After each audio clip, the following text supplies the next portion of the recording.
Welcome to the Dojo Talk Podcast. Please remove them shoes before entry. The master is here, and you still have not taken off your shoes.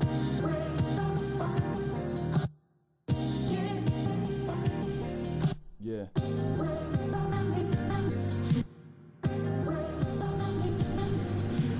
Living every day to define man's mission. Look into the sky for divine transmission.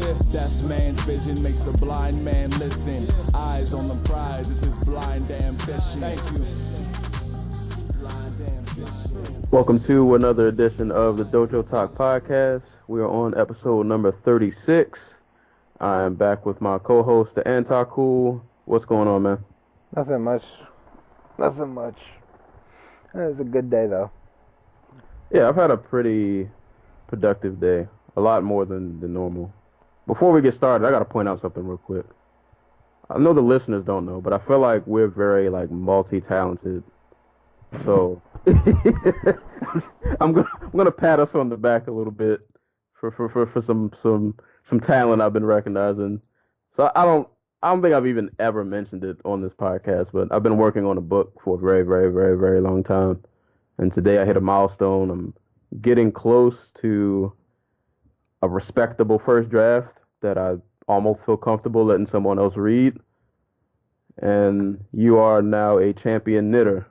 So I just wanted to point that out.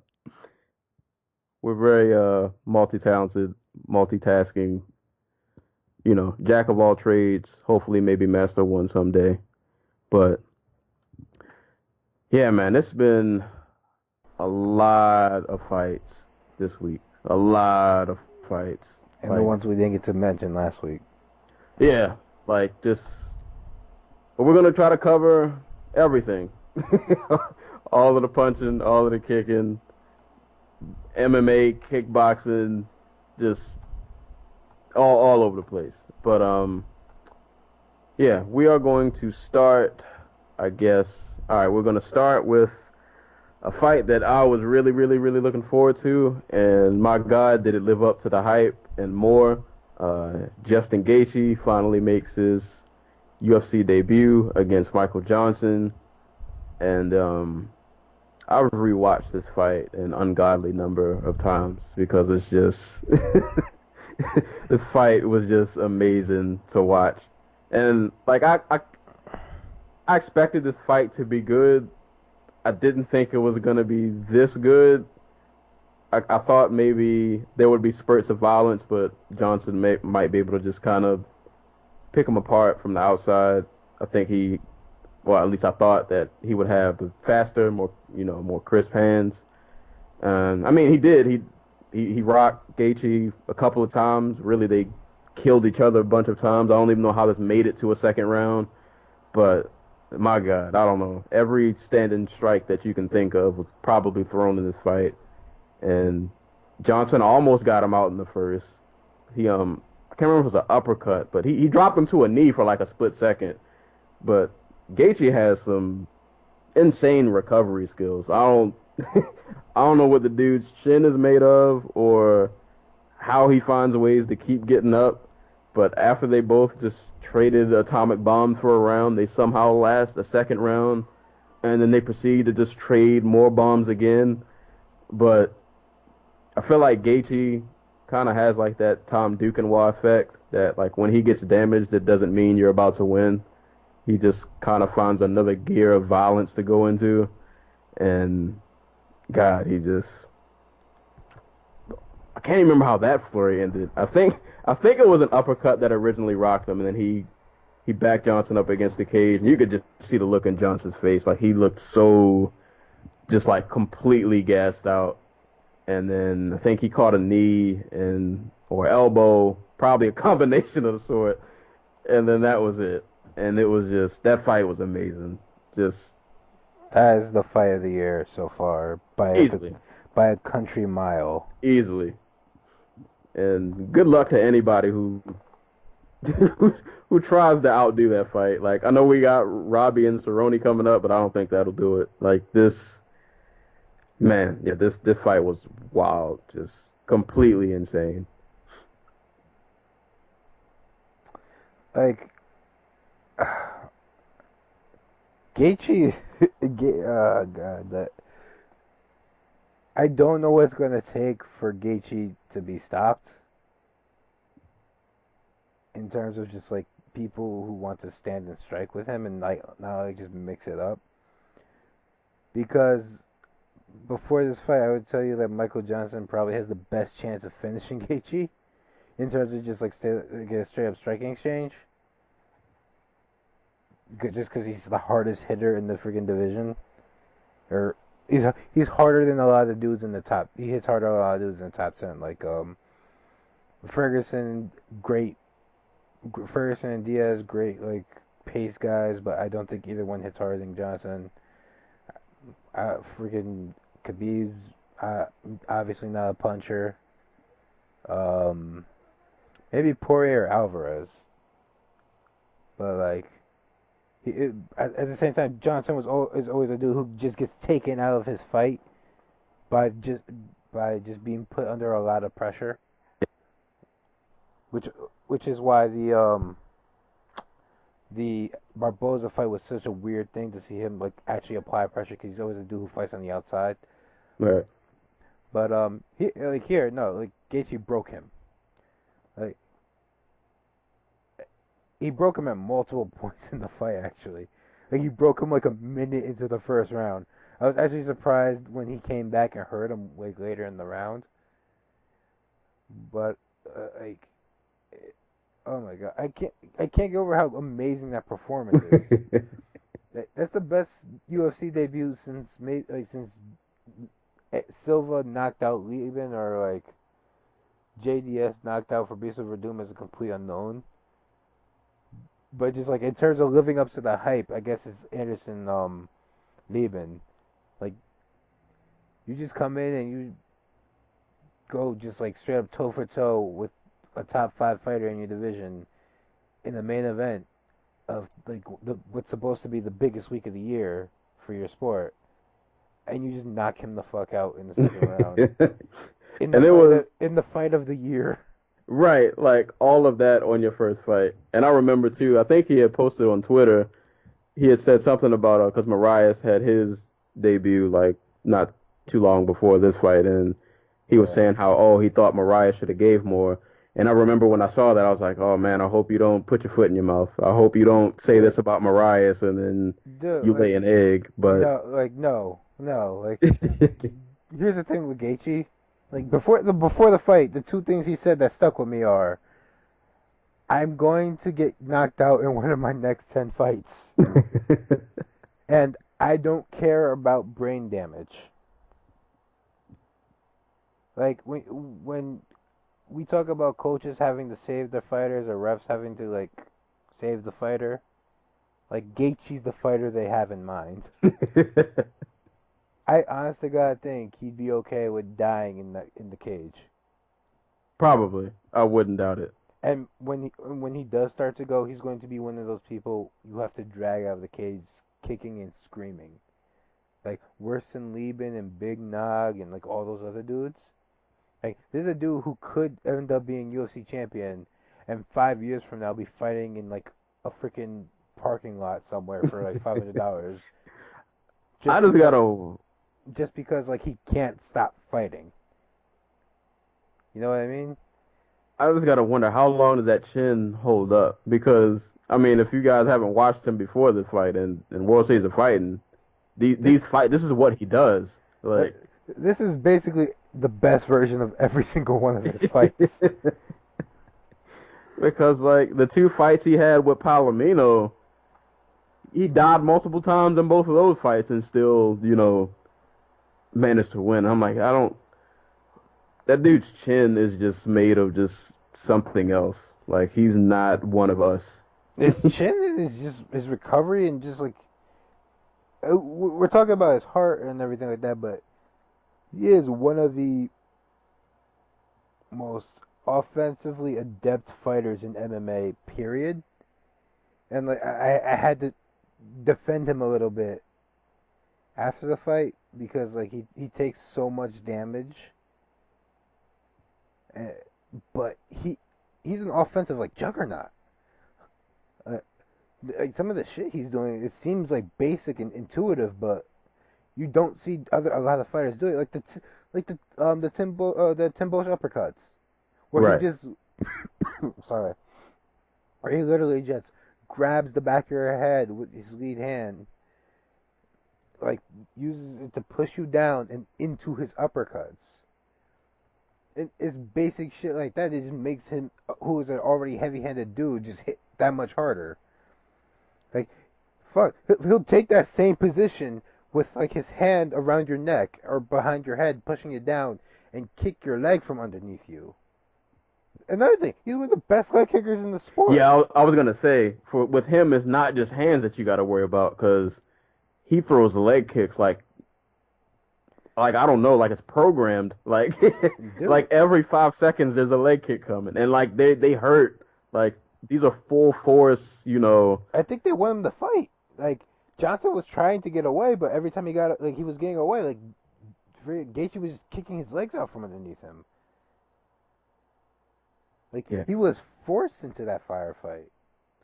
Yeah, I was gonna say like I'm not that I think Gaethje's unbeatable, but Oh I'm no, definitely interested not. to see. Yeah, I'm interested to see how someone beats him without or if someone beats him straight standing up, like, cause he's just so in your face like you never get a chance to breathe, which Like I guess is why they paired him with Alvarez the next fight. yeah.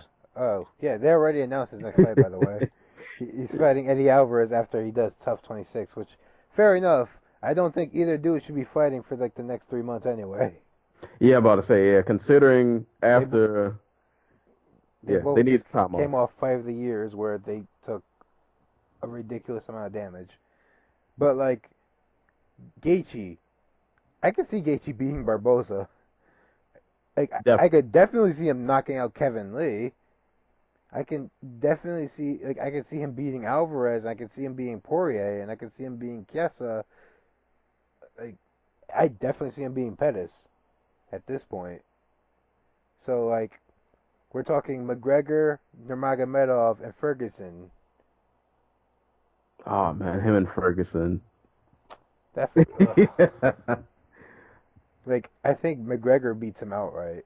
I think that's just one stylistic matchup that favors McGregor too much. The Ferguson fight, I can't. I'm trying to run it through my head. Is that better or worse matchup for him?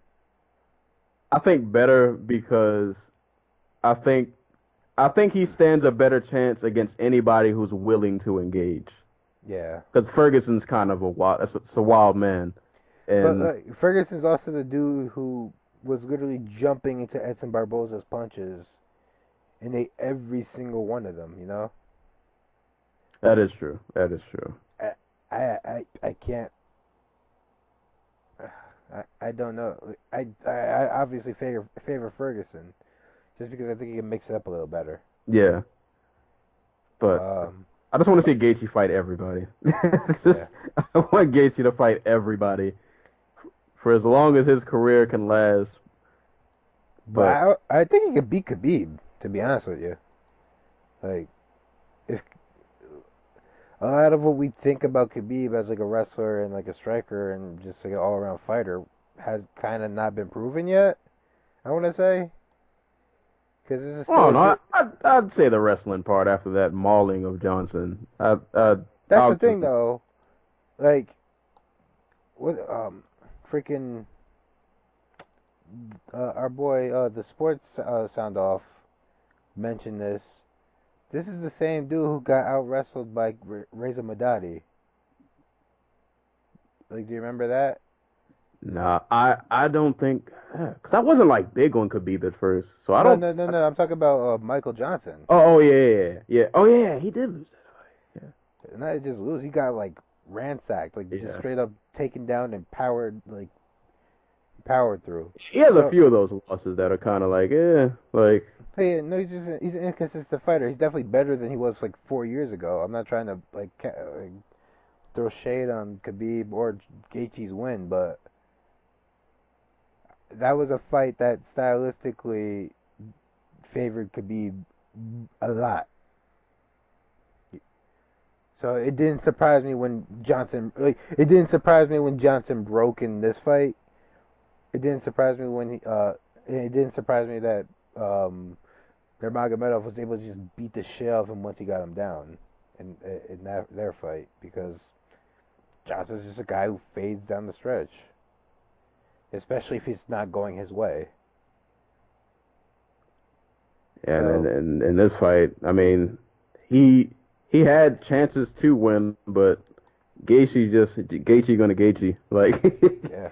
there's only so much you can do to a man who's just Like, think of it like this: like, Gaethje got rocked multiple times and never thought to like try to tie up and buy for time. He would just back up to the cage, grab it, like just like use it to steady himself, and then just come back swinging.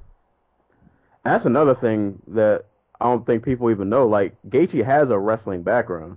Oh yeah, Yeah, the man can wrestle. He just chooses to just kind of just kill people. he wrestles in reverse. Yeah, like right. But the wrestling's there. Like, if he needs it, he just doesn't. You don't see it all the time. So, yeah, man. Good luck to anybody who fights him. Like, even if you win, you're gonna leave with some marks and some bruises, and it's not gonna be a pleasant experience. But Alvarez might be like the perfect fight, because he's another one of those dudes that I feel like he just thrives off of punishment. That's a fight where they're crowning a winner for tough, right? Just Yeah. do the whole card on Fox, like Big Fox. I know they want to do like the FS1, integration thing where like the show was on FS1, and then the finales on FS1. Gaethje Alvarez in prime time Fox styles 5 rounds is money. Yeah, everybody needs to see this. As many eyes as humanly possible. The winner of that fight is like an Insta star, Right. or at least as big as one of the guys with the belts. You know what I mean? Yeah. So Guaranteed violence. Man. But yeah, if you guys didn't see that fight of the year, yeah, go watch that. Fight of the year easily. Being that we have so many fights to cover, I'll just kind of breeze through the rest of the card. Just a few notes. Jesse Taylor won the Ultimate Fighter, choking out Diego Lima. Mark Diakasi lost to Drake R. Close. I'll just skip around. Angela Hill got a 30-27 unanimous decision win. Wasn't the most exciting fight, but she got the W, so shout outs to her. Ticia Torres got her first ever finish in the UFC via submission, rear naked choke. And Gray Maynard wrestled the life out of Teruto Ishihara. And James Krause mercilessly beat a guy who I think they said they were good friends too. Tom Galatio, if I'm saying that right, something like that. Galicio. Yeah. Yeah, something like that. But yeah, Krause kind of just put a striking clinic on him. But pretty decent card. But Gaethje, yeah, man, Gaethje's the man. Gaethje is that's the man. And speaking of people being the man, this guy Robert Whitaker, Best middleweight on earth. This guy, man, continues to impress, man. Like, Yoel Romero is easily like the scariest, probably top 5, probably like top 2 scariest people in the UFC. And Whitaker won, I would say won this fight pretty convincingly, while being basically on one leg, or I don't know what was damaged. I don't know if it was a leg or a knee, but clearly like something wasn't going all right with that leg. But I'm not sure if it's come out yet what actually happened with like his knee, or his leg. Facing 6-month suspension, blah blah blah. It just says knee injury. Whatever it was, it didn't it didn't matter, man. This dude just keep in mind, like, he beat Jacare and then he beat Romero. Basically, Like, like 3 months ago, by the way. right, back to back. And these weren't really like, I love Jacare to death, but he destroyed Jacare. And this Romero fight wasn't. I mean, it was competitive, but Whitaker, I think most would agree, clearly won. Clearly won this fight. And yeah, this dude, man, just great footwork, great boxing, great at not. I never really see him, at least as of late. He manages to not get caught in too many bad spots, and when he does, he's skilled enough to get it out of them and not play around and put himself in too bad of a position. And yeah, so sets himself up to face my man Bisping. I love Bisping, but I hope you're on your P's and Q's, man. This dude's not Whitaker's not playing. Whitaker is not playing at all. He is one of the best 3 strikers in the UFC right now. Like 3 or 4. It's like him, Max Holloway, Joanna Jędrzejczyk, and Conor McGregor, basically. Like, we talk about his boxing. Let's talk about like his kicking, like on one leg, by the way, where he's just front kicking like both sides of Yoel Romero, this Olympic silver medalist wrestler, top athlete ever in MMA,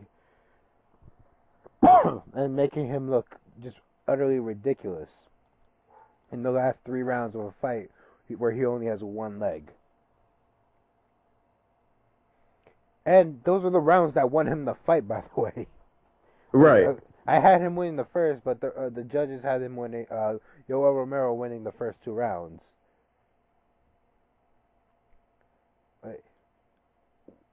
His craft is just so underappreciated in terms of just like the totality of his game. Like I said, like he's an amazing kicker.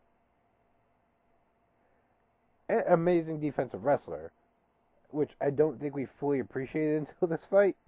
Oh no, I appreciate that in the Jacare fight because Jacare couldn't do anything with the takedowns. Well, like here's the thing, like Jacare is like a slow dude though, like he as great as he is at like throwing punches and like using that to pressure dudes into the fence and like take them down. He still needs that. He still needs the fence. Like Romero's just straight up like top 4 or 5 double-legged like guys in MMA history where he's just athletic enough where he can get on anybody's legs from like 6 feet out and take them down. And he was getting in. He was on Whitaker's legs, like arms wrapped and everything, and Whitaker was able to just stop him, which is absurd. By the way, Whitaker won the Australian national championships at like 214 pounds like 2 or 3 months ago. So he's technically on the like Australian national wrestling team, which means he could go and wrestle at one of those like big international tournaments and qualify for the Olympics like in like 2020. Mind you, again, this is at 214 pounds. I'm looking at his record. I didn't realize the tear that he's been on. Oh no, dude! Since he moved, so he started off two. Yeah, he started off 2-2. His 2 losses come in the McGee split decision, and then he lost to Wonder Boy. And then since the Wonder Boy fight, this dude has went on to beat Mike Rhodes, Clint Hester, Brad Tavares, Uriah Hall, Rafael Natal, Derek Brunson, Jacare, and then Romero. And he finished about half of those dudes. Yeah. Like he is fight of the year right now. You can't I don't know how anybody has a better year unless Bisping comes back and he beats him in like December or something. Yeah, man, this dude. How did he fly under the radar for so long? Like he's been winning for a long time, but I feel like like his name just doesn't really get brought up as much. Well, like look at the division. You have basically like a core of like 5 or 6 guys, and Jacare, Luke Rockhold, Yoel Romero, Chris Weidman, and I guess you could put Bisbing in there, and Gegard Mousasi, who whenever they fight somebody who's not in that core right there, they just beat the shit out of. So like up until like he beat, like even including the Brunson fight, like we didn't know how he would do against the elite at this in this division. And no, he's just deep hands like 2 of the best fighters in it. Like at this point, I don't think there's anybody on the roster who beats him at middleweight. Like maybe a fully realized Kelvin Gastelum gives him a run for his money, but honestly, I think Bellator just signed the best chance of anybody having to beat him away. Yeah. Oh, that situation. Oh, by the way, Gegard Mousasi signed with Bellator. Right. Like, and will likely be fighting the winner of Rafael Carvalho and Alessio Sakara. oh no. He's fighting Shlemenko. Well, yeah, but he's going to murder Shlemenko. Yeah. Probably. I guess to go. Yeah, well, I mean, we got plenty of time. How when you first saw that? What was your first thought when you saw that he got signed to Bellator? My first thought was this dude just went on a tour in Europe for the UFC. It has been on what was it? What's the UFC show on FS1 called? UFC Tonight. Yeah. It's been on UFC Tonight for like 2 or 3 weeks in a row. He just played the shit out of them. It's funny because, like he said, it wasn't a money thing. It was he wanted to go box and kickbox and fight for other promotions. And I'm assuming like Bellator's going to let him fight for Ryzen. Like I'm sure he'd love to go back to fighting in Japan.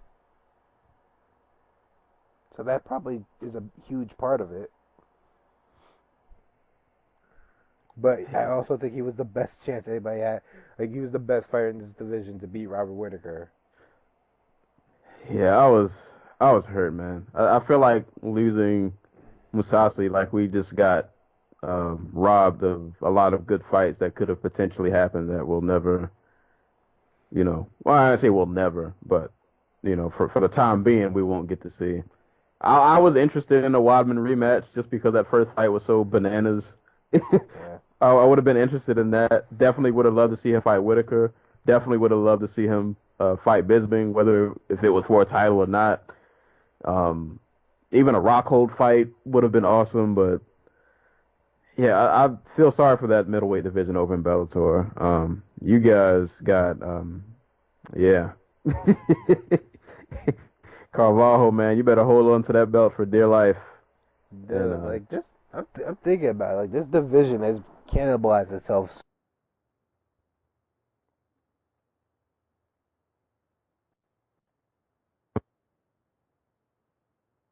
you still there? Yeah, like this division has eaten itself alive at this point.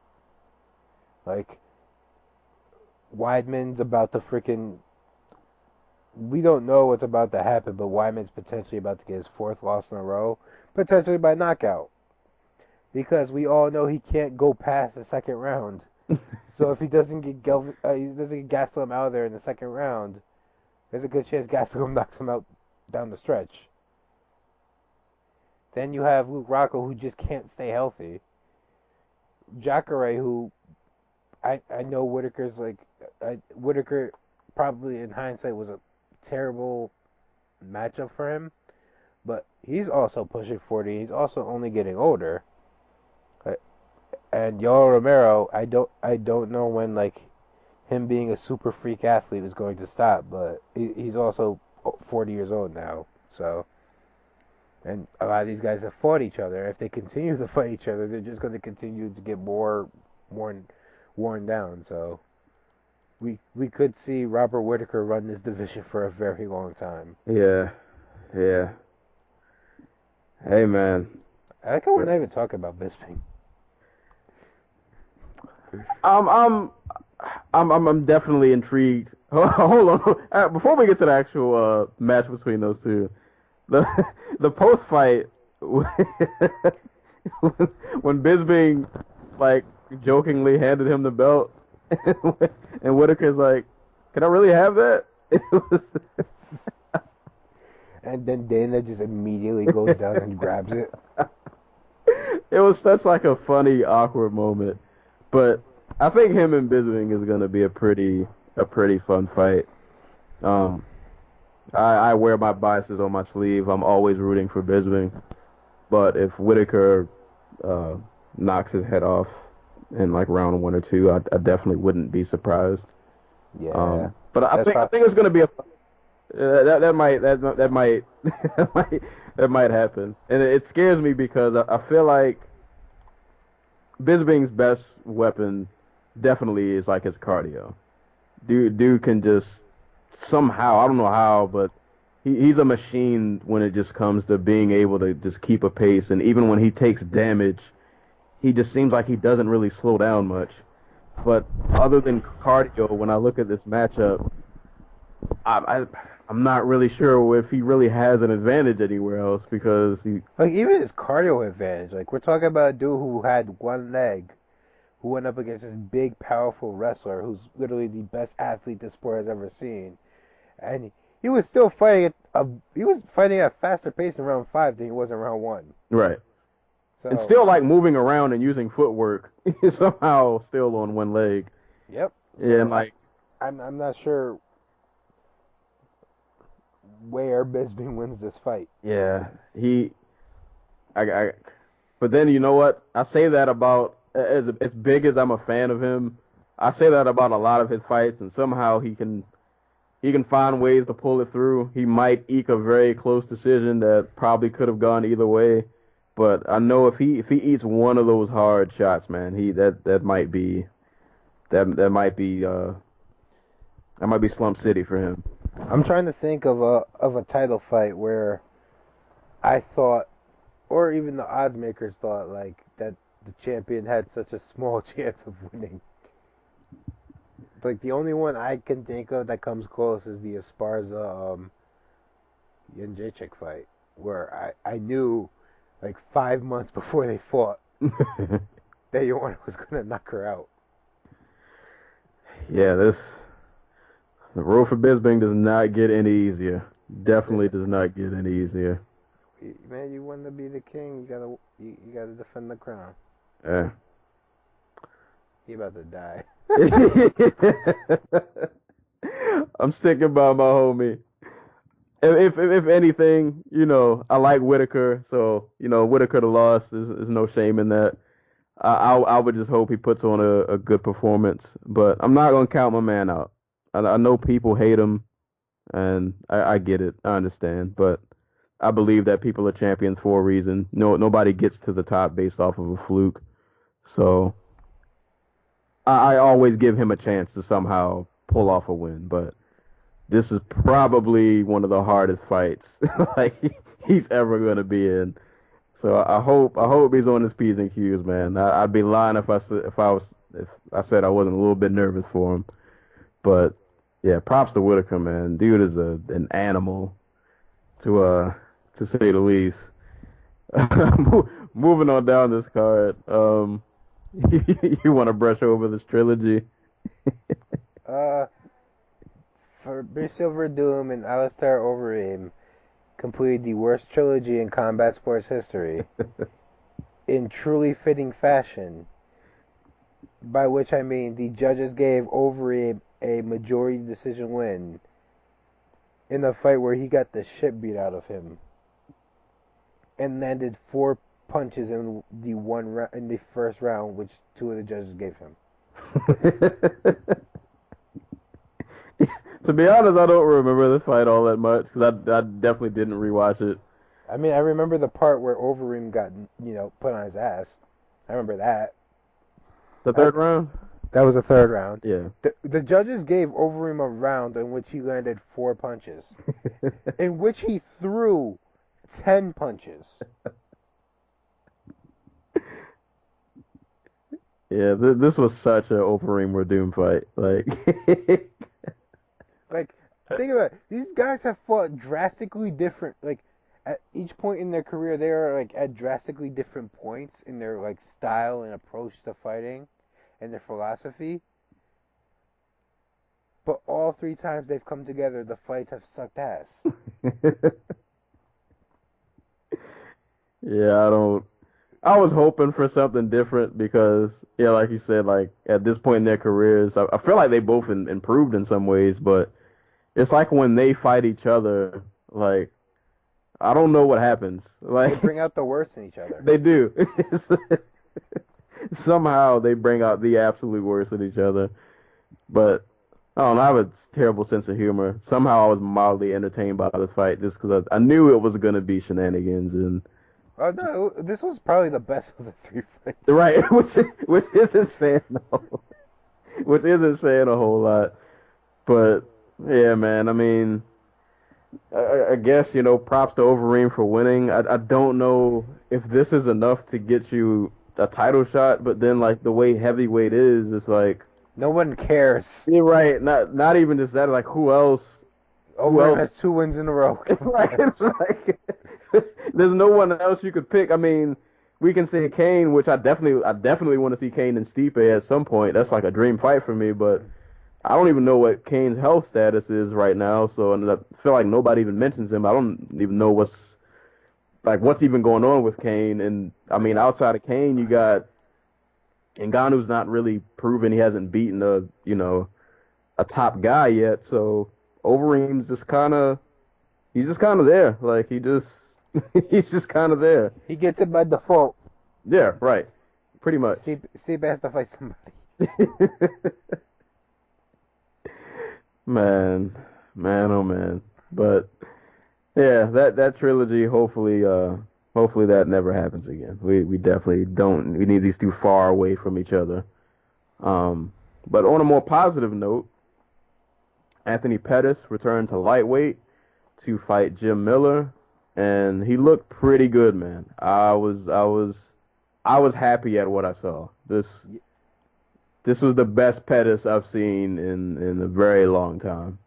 This is literally the best Pettis we've seen since he beat like Gilbert Melendez. Right. Easily. Yeah. Like his boxing to me looked like improved. He looked a bit stronger. I think they actually mentioned that he for the first time actually did like some actual strength and conditioning. Yeah. He started lifting weights after his after he lost to Holloway. Yeah, so which thank God. Right. Because this dude is he's way too talented to just like the way his career was headed, it wasn't looking too good, but this fight was definitely a bright spot. And then against Miller, who's a pretty tough dude, and he managed to put together a really good performance. He looked great on the feet. He looked pretty good on the ground too. And Miller's definitely no slouch on the ground, and he held his own on the ground. And yeah, got a nice unanimous decision, and hopefully lines himself up for. I'm not sure who he gets next, but I think he's starting to hopefully get a spark back. I hope it's not somebody in like the top 15. Like I hope it's like another Jim Miller type fighter, like not Joe Lozon, but like somebody like Joe Lozon, you know? Yeah, somebody who's a name, but not somebody who he might. You don't want to throw him back to the Sharks like too soon, but I mean, this is still a dude who entering into this fight, he was 1-4 in his last 5. Right. So, like, baby steps. Yeah, definitely baby steps, because I don't want to see his career take another nosedive. But, yeah, man, he looked awesome. He definitely looked awesome. Oh, boy. Somebody who didn't look so awesome. Oh, boy. This fight. Alexei Olenek and everybody's favorite heavyweight Travis Brown. Yeah, so I spent this entire fight, and not to throw shade or disrespect, but you when you watch certain fighters and you follow them for a while, you expect you just, I don't know, you kind of expect certain things from them. And Travis looked good in the beginning of the fight. He was, using some footwork. He was landing some pretty good shots. But I spent the entire fight thinking, when is it all gonna go wrong? Because I could feel it. You could feel it in the air. Like there was gonna be a point in the fight where he just fell apart, and he rocked Olenek in the first round. I think it was an uppercut he caught him with, and then for some reason it just seemed like after he rocked him, things went downhill. Like after he was winning the fight, it seemed like he just kind of started winging just like these wild punches, trying to go for the finish, and then he ended up getting clocked himself. And after he got rocked, what I think was by overhand right, it's pretty much the beginning of the end. And I mean, props to Olenek, who, I don't know, how old is Olenek? This dude's got to be in his 40s. I'm pretty sure. Yeah, sound like that. Yeah, he's got to be in his 40s. And the fight ended up going to the ground, which, if you know Olenek's background, that's not where you want to be. Fighting Olenek, but Travis Brown chose to take it to the ground and got choked out for his troubles in round 2, and Olenek gets the biggest win of his career, and Travis Brown is what, 0-4 in his last? He is 0-4 in his last 4, 1-5 in his last 1-5 in his last 6. Whew. And 2 and crap, I can't count. 2-4. 2 and 6 in his last. Yeah, something like that. Bad record. Shit has basically hit the wall for Travis Brown. So the only way this loss could have been more Travis Brown is if Olenek had hit another Ezekiel choke. Like, good God. Like Brown has become like a parody of himself, where when he first became a contender, he became a contender by basically like beating guys in their area of expertise, basically. So he knocks out Overeem after absorbing an insane amount of punishment by kicking him in the face. He knocks out Gonzaga and Barnett by like just elbowing the shit out of them as they're shooting for takedowns. Now he's just losing, like just fighting his opponent's fight. Like he fights Olenek, literally sits in range and lets Olenek plop him with an overhand right, where Olenek is literally just facing the ground. He is not looking at Brown. He is looking at the ground. And he clips Brown so hard that Brown decides it's time to go to the mat. And then Olenek chokes him out. Against Lewis. Oh, I'm beating him at range when I'm not standing in front of him. I don't know. Why don't we just exchange in the pocket? Let's see what happens. And then Lewis knocks him out. Against Verdum, it's like, oh, Verdum wants to fight me at range, where, like, where he has like freaking Edmund Tarverdi in his corner, screaming, baby punches. He's a baby in front of you. While Verdum is just jabbing the crap out of him. Like, I can't hold the Velasquez loss against him because Cain Velasquez could do that to basically anybody. Yeah. But the Arlovsky loss, where he loses trading with Arlovsky. Oh my God. Like, Travis Brown, man.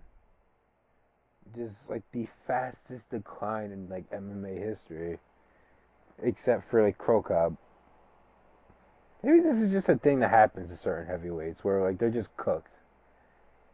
They just become cooked like right in front of our eyes and we have no idea why. But like at least like Crow Cop though, I mean, when he came to the UFC, he was kind of already getting up in age. His prime years were kind of past him already. Was he though? Like was he like 20 something? He was like 28 or something. I feel like he was older. Like not like super old, but dude, this is.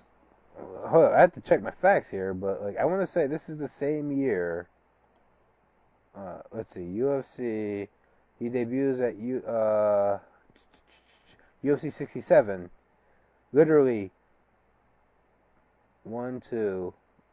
5 months earlier, he submits Barnett on punches, and not like the year before. We're talking about him beating Vanderlei and Barnett. Okay, all right. So he probably wasn't that old. Hold up, let's see. He was 2006. So that was how many years ago? Like 11 years ago. Yeah. So he was 30. He was 31. Okay, all right. That's still like a prime year. Yeah, he's in heavyweight. Yeah, heavyweight. That's definitely a prime year. So, like, But Travis, how old is Travis? Travis Brown's like, I want to say he's like 34. He's 34. Okay. But his fall from grace is not. And it can be correlated to one point. It was from him leaving Jackson. Yeah, that like literally. More accurately, going to Glendale Fight Club and spending his formative years as a contender fighting under Edmund Turford. Yeah, like literally, that's where everything went wrong. Like seriously, I'm curious. We know for a fact that Edmund either A, doesn't know his shit, or B, did not care enough about Ronda Rousey to train her well. Like, we have footage of Edmund training Ronda Rousey and just like not bothering to correct any of the obvious shit she's doing wrong. So how neglectful do you think he was for everybody else? I don't see how like he has a gym, like, or why like you want to go there. Like clearly you see two of his biggest fighters aren't doing so great. It's pretty clear why Travis went. Oh yeah. But everybody else, like Jake Ellenberger left freaking Rafael Cordero for Edmund Tarverdyan. Or did he leave him? He left Kings MMA to. I think he left Kings to go to Glendale. I don't know whatever they're going down there. They must have some awesome welcoming package or something that we just don't know about. I'm just saying, like, I don't know. Travis Brown leaving Edmund Tarverdyan's like the fifth worst thing that Travis Brown's ever done. Behind, like, fifth or fourth, fifth worst thing Travis Brown's ever done. Behind, beating his wife, cheating on his wife, going to Edmund Tarverdyan in the first place. Yeah, man. But not to take away from Olenek, because I'm for him, I'm pretty sure like this is probably his biggest win, biggest name. Looking at the rankings, he's just outside of the top 10. He's at 11. So can only I guess get better for him. I imagine he'll get a top 10 opponent next. Not sure how far he goes at his age, but I mean, dude is a skilled, grappler and submission artist. Heavyweight. Yeah, heavyweight. And yeah, at heavyweight, you just don't know what. Anything seems possible at this point. Like we talk about Stipe about to becoming like the most dominant UFC champion of all time. Dude's 35. He just turned 34, but he's going to be 35. He's about to be 35 in like August. So he'll be 35 by the next time he fights. Like, age is nothing but a number at heavyweight. Right. It's all about how beat up you are. So, I mean, with a dude the skill set like Olenek, I mean, if you can get dudes to the ground, you pretty much, you have a chance. So, we'll see how far he goes. And as for Travis, man, I don't know, man. Like, I feel like honestly, this might be it. Like that. Cooked. Yeah, man. Just cooked, man. Like that might be the end of the road. Here's the thing, though. UFC won't let him go because he's Ronda Rousey's like fiance. And apparently, he's popular enough where like people come and tune in for his fights. And like here we are. We've spent like 10 minutes talking about him. So they're not gonna let him go and fight for Bellator. So. Probably won't do too much better over there, to be honest. I take Javier over Travis Brown in a heartbeat. Oh man, yeah, but shout outs to Olenek, man. Great win, great comeback. Keep doing your thing. Want to give a quick mention of Thiago Santos and Gerald Meerschaert. I never noticed that Thiago Santos had a tattoo of a hammer on his chest. Yep. And won by hammer fist in that fight. And what was a pretty violent showing for him. I can't remember. Does this hammer look as much like a penis as Brock Lesnar's sword does? No, I think his is better than Brock's. All right. I think. I could be wrong, but I feel like it's better. The fights won this card. Chad Laprise and Brian Camozzi. Laprise had a beautiful finish to this fight, which I wish I could remember, but I remember when I watched it that I thought it looked amazing. I just can't remember exactly. Body punch. Yeah, body punch. Yeah. And they just swarmed him. Yeah, so yeah, shout out to Laprise, man. That was a really fight at your natural weight class, y'all. Moral of the story. Dude, Chad Laprise looked amazing fighting at welterweight, even though he was vastly outsized. Right, definitely was. Oh man, this fight. Oh, quick mention. Bilal Muhammad and Jordan Mean. Oh god, Jordan Mean. I want to talk about cooked. Like, oh my god, he always has just like these spurts of where like it looks like he could be great, but the spurts just never last an entire fight.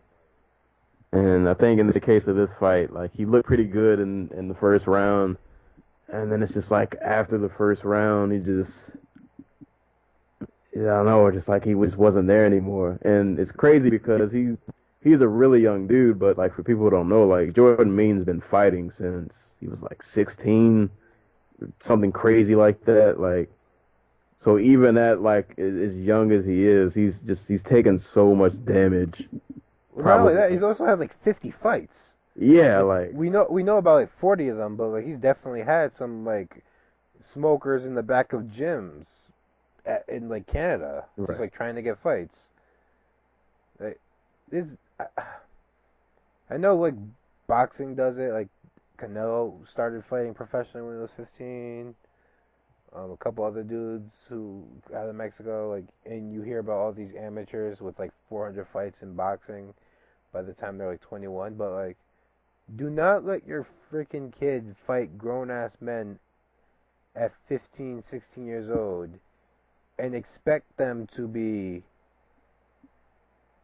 physically capable 10 years, 12 years later. Yeah. Like, that is recipe. That's a recipe for disaster. I think there's nothing. I shouldn't say there's nothing, but I think if Jordan Mean was like a more fit fighter, like physically and not this worn out dude that we saw like last time out, like I think he'd be a serious contender at welterweight. I really do. Yeah, like he has the skill set to, like I said, if he didn't have so much wear and tear, he'd easily be a top 10 guy. Yeah. And he showed spurts of that, like we saw in the Matt Brown fight, even though he lost. Like, that was a fight that he was pretty close to winning at points. Was it Thiago Alves? He looked pretty good in that fight at points. Like, he just spurts of great. He was whipping Thiago Alves' ass before. Like, what was it? Like the cartwheel to get away from him, and then he came out in the second round, got body kicked. And like, oh god, what was the Strikeforce fight? He had like one of the most vicious like TKOs ever. God, it wasn't him who did the elbows. Cyborg Santos. Yeah, like he elbowed this dude like 80 times. Like, yeah, that was a Santos fight. It was one of the most violent things I've ever seen, and like, I remember watching him thinking when he came to the UFC, I was like, man, this guy's gonna do some damage. Like, I don't know if he'll win a belt, but he'll throw his name in the hat to be considered. But yeah, man, just so much wear and tear, but I mean, not to take away from Bilal Muhammad, who just kind of dude, like Bilal Muhammad is like becoming low key one of my favorite welterweights, where he's obviously outmatched in size or like skill or just straight up power, but he'll still like just do like weird shit to win fights. Like here, he noticed that Jordan Mean was like kind of just weak in the clinch, so he just spent like the next 2 rounds diving into the clinch, pressuring Mean, like just trying to work that takedown, and he eventually got it. Man. Like, and then he did the same thing in the Randy Brown fight, where like Brown was just leaving his legs there, so he was just kept kicking at them, and Brown had no answer, so he just kept doing it. And just grinds his way to a point. Well, actually, after the first round, it was kind of one-sided. Yeah. Yeah, he pretty decisively took that fight. So yeah, shout outs to Bilal Muhammad, and just one more quick mention on this card. We mentioned him on one of the last podcasts we did. Trevin Giles from LFA made his debut and got a nice KO. So shout outs to him. Shout outs to Terry Ware. He made his debut. Unfortunately, didn't win, but it's a pretty entertaining fight. Just unfortunately couldn't do a whole lot with the wrestling. He stands up too straight. Yeah, but pretty decent card here and there. On going to the next card because the fights just never end. All right, so this card. Every week is fight week. Yeah, man, literally. Shoot, this I feel like every day was. But, dude, like we had 3 days worth of MMA and kickboxing this past weekend. Moving on to recent events that happened as of yesterday. Really quick. Just the Bellator main event. Oh yeah, I forgot about that. Yeah. So Bellator 181 was this past Friday. For everybody to know, and there was some like interesting fighters on the card. Like Amanda Bell made her debut for Bellator. UFC alum Justin Lawrence fought on it, knocked some dude out. Joe Warren, 2-division champion, got another win. I think it's like his 18th in Bellator or something, like something weird, like a weird number like that. And Rafael Lovato Jr., world BJJ champ, he got his win over UFC vet Mike Rhodes. Logan Storty got his win. But the best fight on the card was the main event between Derek Campos and Brandon Gertz. I will call it Justin Gaethje, Michael Johnson light. Which is still great. Yeah, which is still amazing. Like it was a great fight up until the second round where the doctor stepped in and was like, "No, Brandon Gertz, you have a hole in your head. You cannot continue fighting." Yeah, man. If you guys haven't seen the image, it was brutal, man. His face and just head, it was just so straight out of a horror movie, man. And like Brandon Gertz literally had the Air Jordan like logo on his forehead. and like if you look at it, like that Jordan logo, like it was a couple of inches deep. Like this wasn't just like a surface scratch. Like he literally had a hole in his head. Dude, they were putting the cotton in his head with the stick, and like the whole stick was just going into his skull. And he, man, props to Gertz, man, because I didn't get how he was even still standing. Like, dude just came forward the entire time, even with a hole in his head and blood just gushing just everywhere. And yeah, man, these two, every time they fight, it just seems to be just madness. Just yeah. So shouts to friggin' Derek Campos for getting the win. Yeah, definitely an awesome performance. Definitely a good way to round out that card. But yeah, you guys definitely need to watch that fight if you haven't, and definitely take a look at that cut. I don't think anybody else in MMA I can think of has ever had a Jordan logo imprinted on their forehead. So, Yep. but yeah, that was awesome. That does bring up an interesting question. Yeah. Like the fighters, you know how like CM Punk has like the Pepsi logo on his arm. What if another fighter with no like sponsorship prepping or like outside influence just decided, you know what, I want to have the Nike swoosh on my chest. Like, there's no way to cover that up. Can you? I don't know. You can't get sued for that, can you? I don't know. Like, they sued like because it was an ad. They told Sam Alvey that he couldn't do the spray tan thing. Cause I'm wondering, like, well, maybe you can't sue them, but like, I wonder, will they blur out your tattoo? Like, you just, I feel like that would just be weird. Like, they're in the broadcast and you just blur out his entire chest because they have the Jordan logo. I want to say like they made a dude in the NBA. I think it was Gortat. I think he had like a deal with what the fuck was their name? It might have been Reebok or I don't know. I know shoes like that. But he had the Jordan logo on his like the back of his leg, so they just made him tape over it. Oh man, somebody needs to do this. We need a fighter out there. Sacrifice your body. Get a Jordan logo somewhere very visible. Darren Elkins, you got damage tattooed on your freaking chest like an idiot. You would definitely do the Jordan logo. I'm just saying. Oh man, yeah, somebody's got to do that. If Michael Jordan doesn't sponsor Brandon Gertz from now on, I don't know what he's doing with his money. Hey man, he's earned that mark. I mean, literally, he earned it. Like that was destiny. So many punches and knees. I think it was a knee too. Yeah, well, I think it was a knee that got. You got to get kneed really hard. That like an entire like 5 inches of your head just like it just caves in, and there's just scar. Oh my god. I don't know how that dude was still standing, man. Gertz is like top 5 toughest dudes on the entire planet. Like, yep. Dude, I'm looking at the next Bellator card. It's really good, by the way. It's not who's Koreshkov and Njokuani in the main event. Brandon Ward and Fernando Gonzalez, Georgie Karakhanyan, Daniel Pineda, AJ McKee Jr. and Blair Tugman. AJ.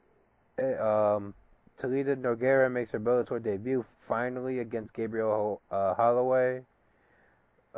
And Chris Honeycutt versus Kevin Casey. Hey, man. That's a name I haven't heard in a while. Really? Yeah, not since they cut him. Did they cut him right after? It might have been no. It was the he fought once after. I thought they cut him after he lost on the card where right immediately after Muhammad Ali died. And they spent the whole card talking about how he was his father-in-law. Man. And then that's a good card. Yeah, that actually is a good card. And then in October, I know we get Caldwell and Dantes, which praying nobody gets injured in that fight. And October's a while, but yeah. Shout outs to Bellator, putting on some good cards. Good cards. Hopefully the fights pan out good. Right. Bellator has this thing about like putting together like good cards that they are evenly matched, but they just don't pan out as good fights, which is really weird.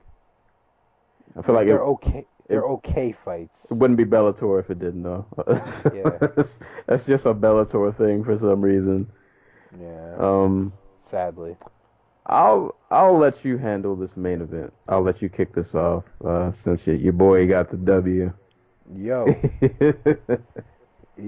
So, in the main event for UFC Fight Night 113, Glasgow, we have the Argentinian monster Santiago Ponzinibbio knocking out Gunnar Nelson in about 82 seconds. Oh man, this was hard to watch. Gunnar, you need to learn to tuck your chin. Oh God, like there's not a whole lot to talk about. The fight opens up with Nelson. I don't even remember the punch that rocked Ponzinibbio. It might have been a hook, or was it a lead left? I can't remember. I feel like it was a left. I can't remember though. I think it was a left. Or like a cross. But it hurt Ponzinibbio pretty bad to the point where I was not staring at the screen, but I heard the punch land. Like it was really bad. From there, like Gunnar landed a hook that also rocked Ponzinibbio. Um, then Ponzinibbio shuffle steps. Like he takes two little shuffle steps as they're about to exchange, and lands a big right hand that just fucks Nelson's day up. Grabs his shorts as Nelson tries to run away. Like on the opposite side, so the referee can't see it. And then as Nelson turns around along the cage, he laces him up with like a few punches that just immediately put Nelson out. There was also an eye poke in there, but that doesn't count. So it doesn't count. So screw y'all. So, just for the viewers, right before we actually started recording, somebody tagged me in a post on Facebook with the eye poke. So there were allegedly, I want to say it was 3 or 4. I only saw the one right before the punch. There was one. It was one before the punch. There was another one where one was kind of questionable. Like he threw an overhand right, but like his fingers were out, and it kind of like it looked like it might have grazed him. But I just remember that last punch he landed. That just like when Gunnar just crashed to the floor. I felt like my heart just split in two the second Gunnar just hit the ground. Like he looked really good up until that point, and then he just, yeah, man, you got to protect your chin. It's, whew, he got cleaned, man. He got cleaned. It's not a lot to elaborate on. Like, I really like Gunnar, I really do. But after the story fight, I kind of figured this was his ceiling. Not because like he lost the story fight, like because I think Rick Story throughout his career was just underrated because people didn't like him because of that fight with Alves where he just held him against the cage for like the vast majority of it. But like Story is a talented dude. Not Story. I'm sorry.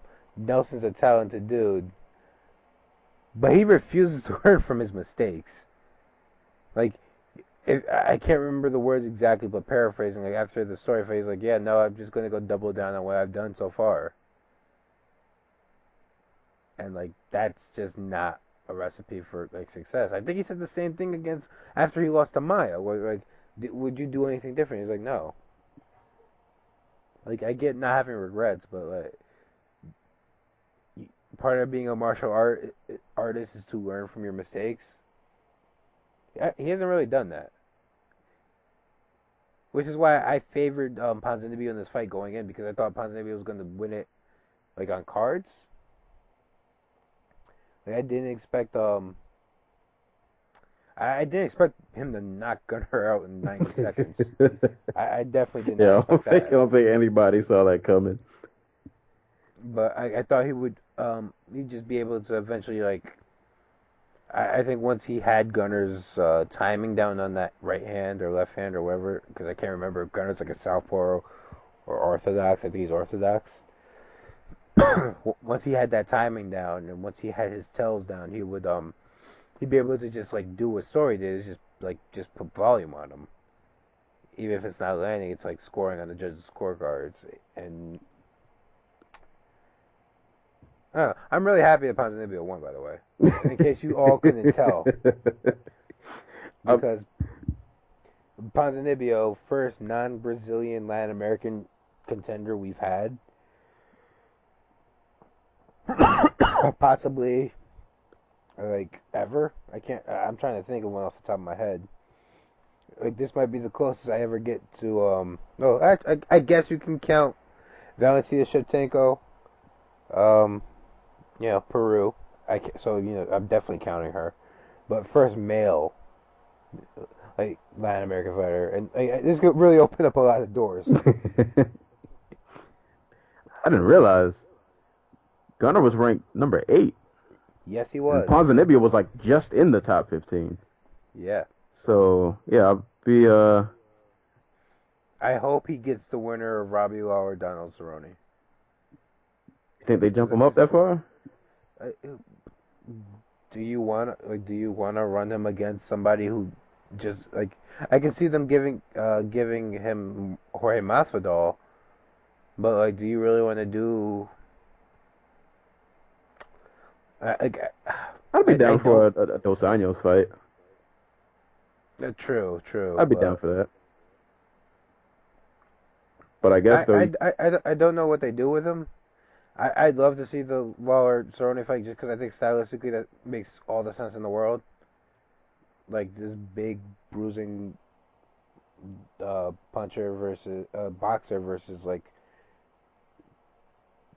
a guy who up until recent was probably the most dangerous dude in MMA and Robbie Lawler, or one of the most actioniest action fighters ever in Donald Cerrone. right. So I think that fight for number one contender would make a whole lot of sense. Or Masvidal. So any one of those three. We'll see. I mean, really in that whole like top 10, those are all pretty like solid matchups that he could get. Because like the Neil Siri fight, like I'm not Neil Siri, Neil Magny. Like I like Magny a lot. I like that he beat Johnny Hendricks.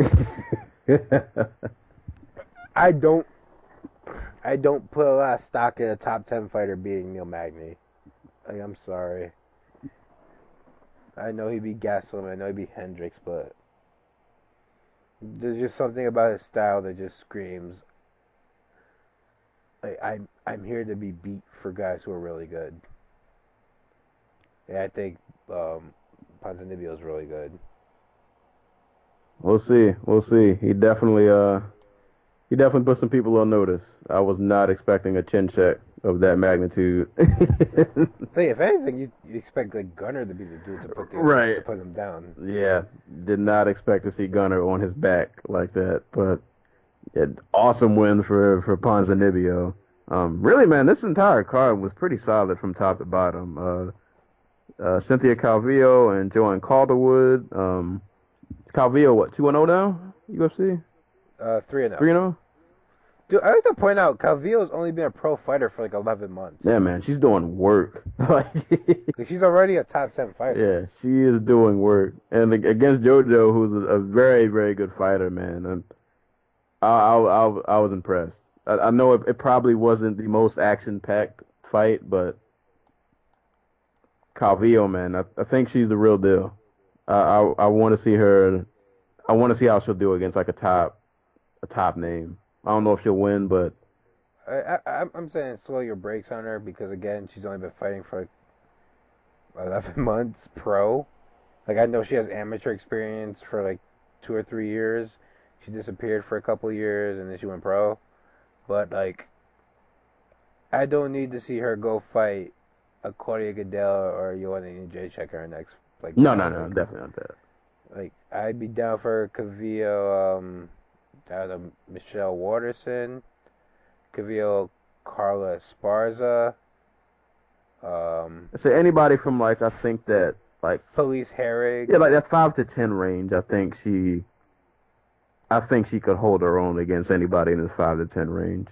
Yeah, like especially like this fight was really kind of eye opening in terms of just like where her wrestling is at. She got 2 takedowns, but it seemed pretty clear that there was just like the wrestling is not there, like her grappling game is, because her grappling game is as smooth as it gets. Like she almost armbarred Joanne Calderwood here with like 10 seconds left in the first round. She only didn't get it because she realized there was only 10 seconds left and went to go pound her to the ground to the body. Right. She almost choked her out in the end of the third round, I think. Yeah, she was doing a good job at like the end of the rounds. I guess I don't know if you could say maybe that might have stole her some of these rounds where like, and it seemed like, and I was I'd actually watched the fight over my friend's house, so I was in like a room full of people, and we all were noticing that like it was always right around like that 35-second mark. Like it was instinct she would just go for a takedown, and I think she got it like every time she went for it. She actually did go for some in like the beginning of the first and the second round, but they were really bad shots. I want to say, could be wrong, but like they were ones where she instantly gave up on. So it wasn't anything like Romero getting all the way in on Whitaker's hips. It was just like, oh, I'm gonna shoot for a takedown from here. Oh, she's stopping me. Let me stop right here and go back to bouncing on my feet. Right. That's another thing. Like you can tell, like she's really still trying to get adjusted to the striking because she spent a lot of time just bouncing on her feet, just not doing anything.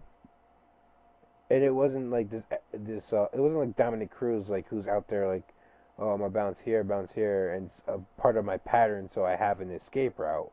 It's just she was out there just kind of like just bouncing to bounce and using that to try to be tricky.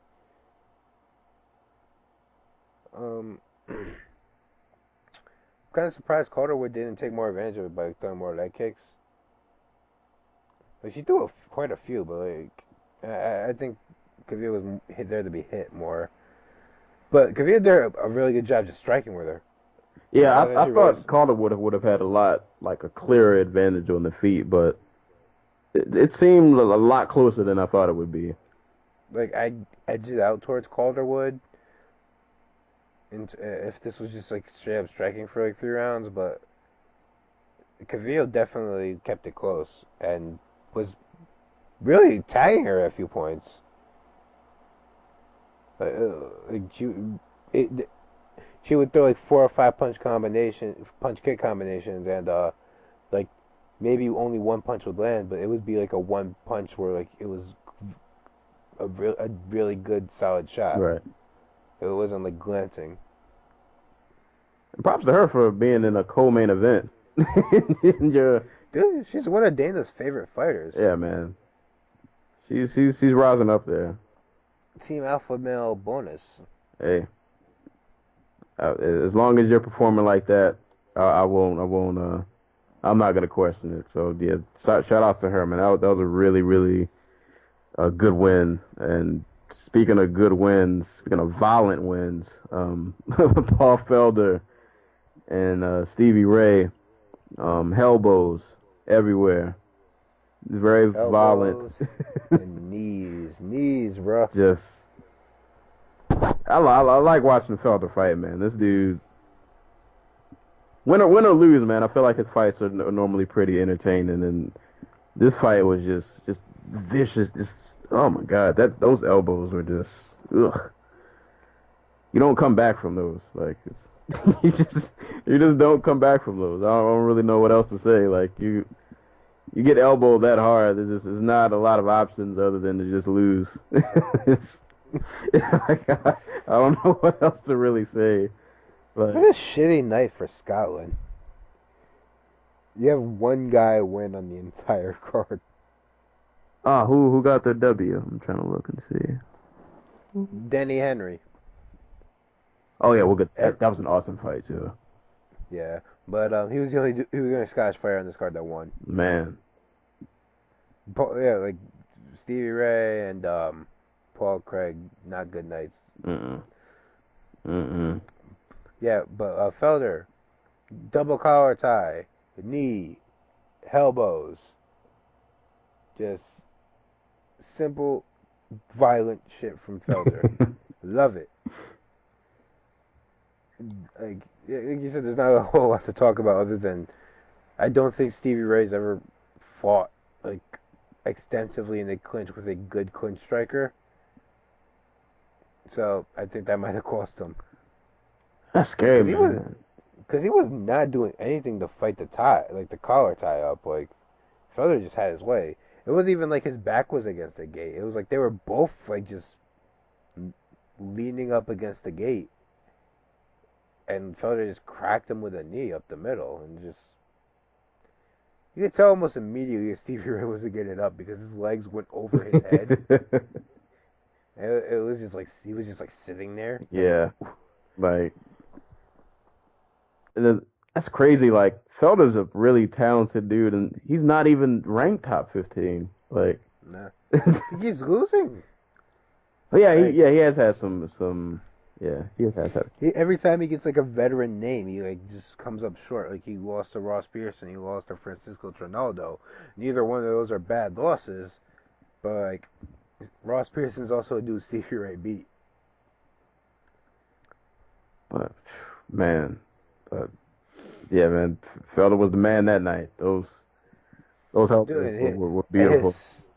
and his story just going into this camp and everything, like shit. Like, did you hear like did you hear any of his post fight or what they were saying during the show? No, I don't think I caught it.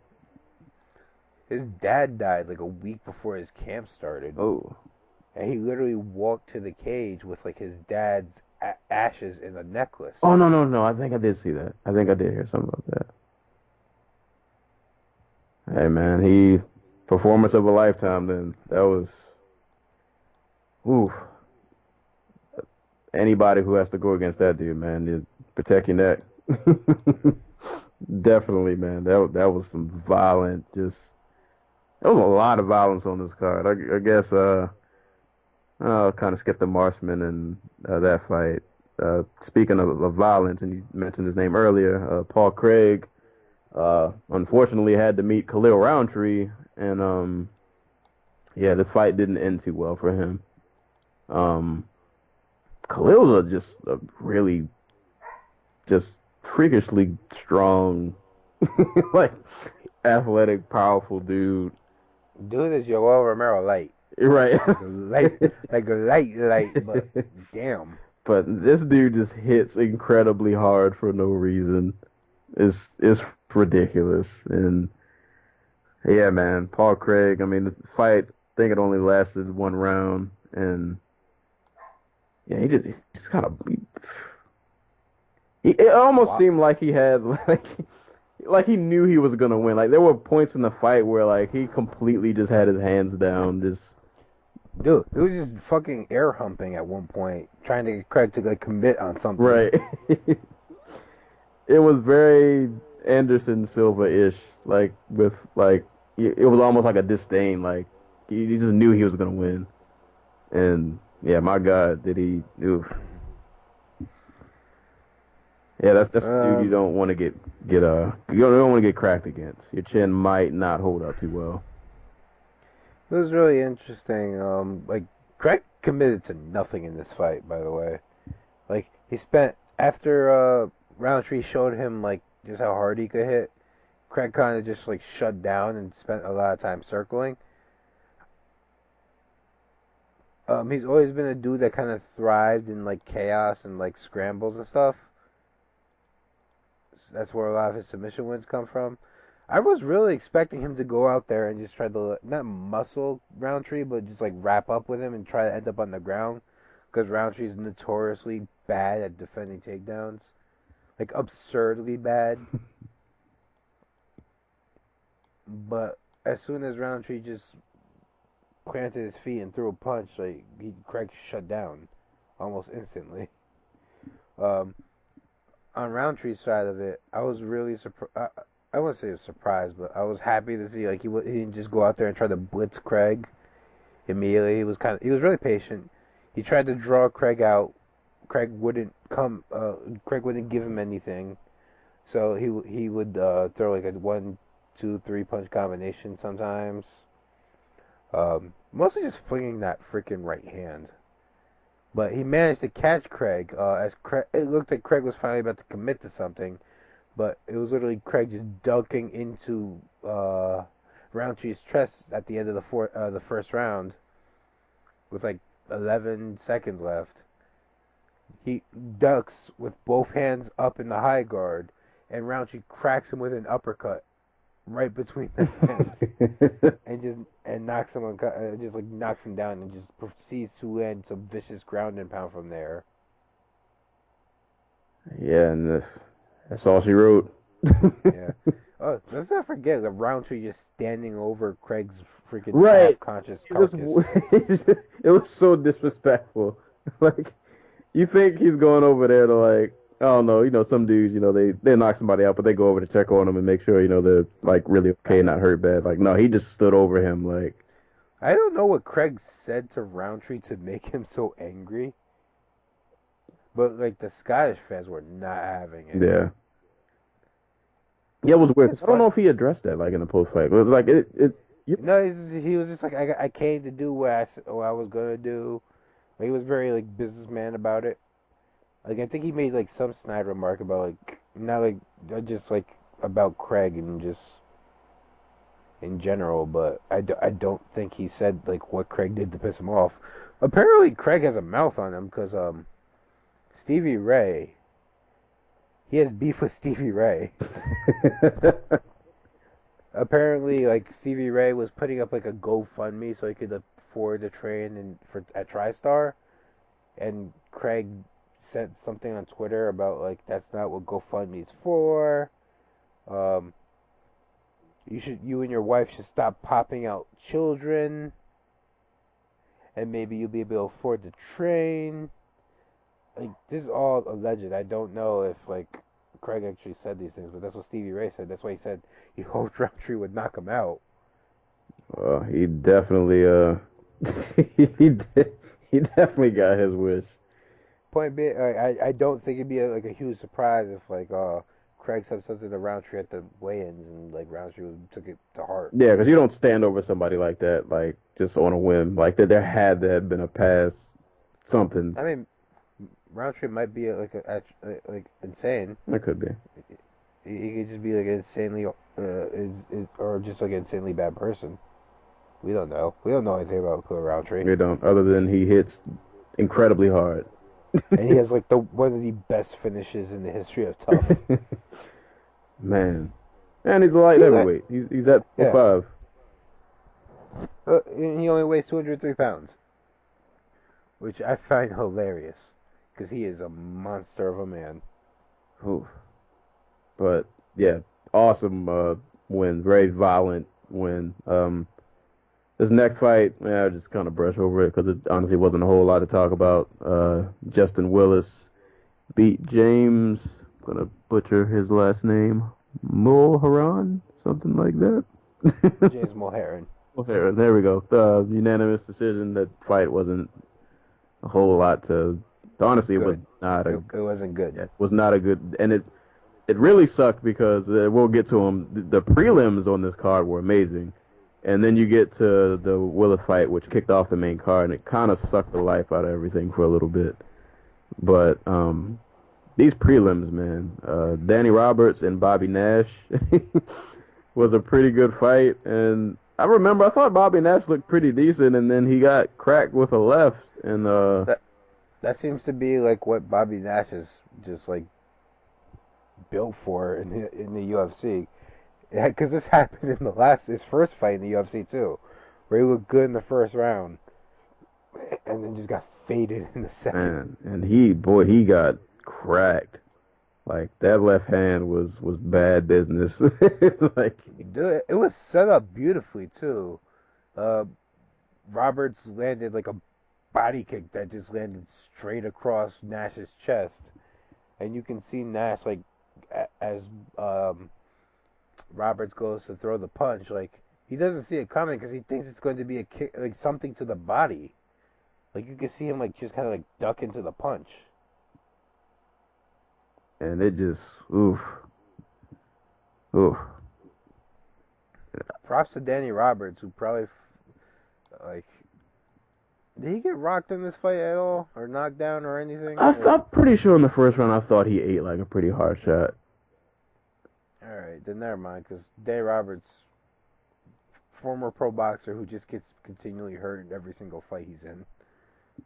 Hey, well, I guess if you can take it, you can dish. Well, he can dish it. Clearly, he can dish it. This next fight was also pretty great fight. Retirement fight. Neil Siri and Alexandre. How do you say his last name? Pantoja. Pantoja or Pantoja? I can't remember. It's a pretty exciting fight. Unfortunately for Siri, he lost his retirement fight via submission. But I mean, if anything, at least it wasn't like a terrible loss and like a fight that he looked bad. He definitely went out guns blazing. He was definitely going for it. Like I said the same thing when Brad Pickett retired and lost in his fight. This is peak. This is basically like Neil Siri's career in like a nutshell. He looks good.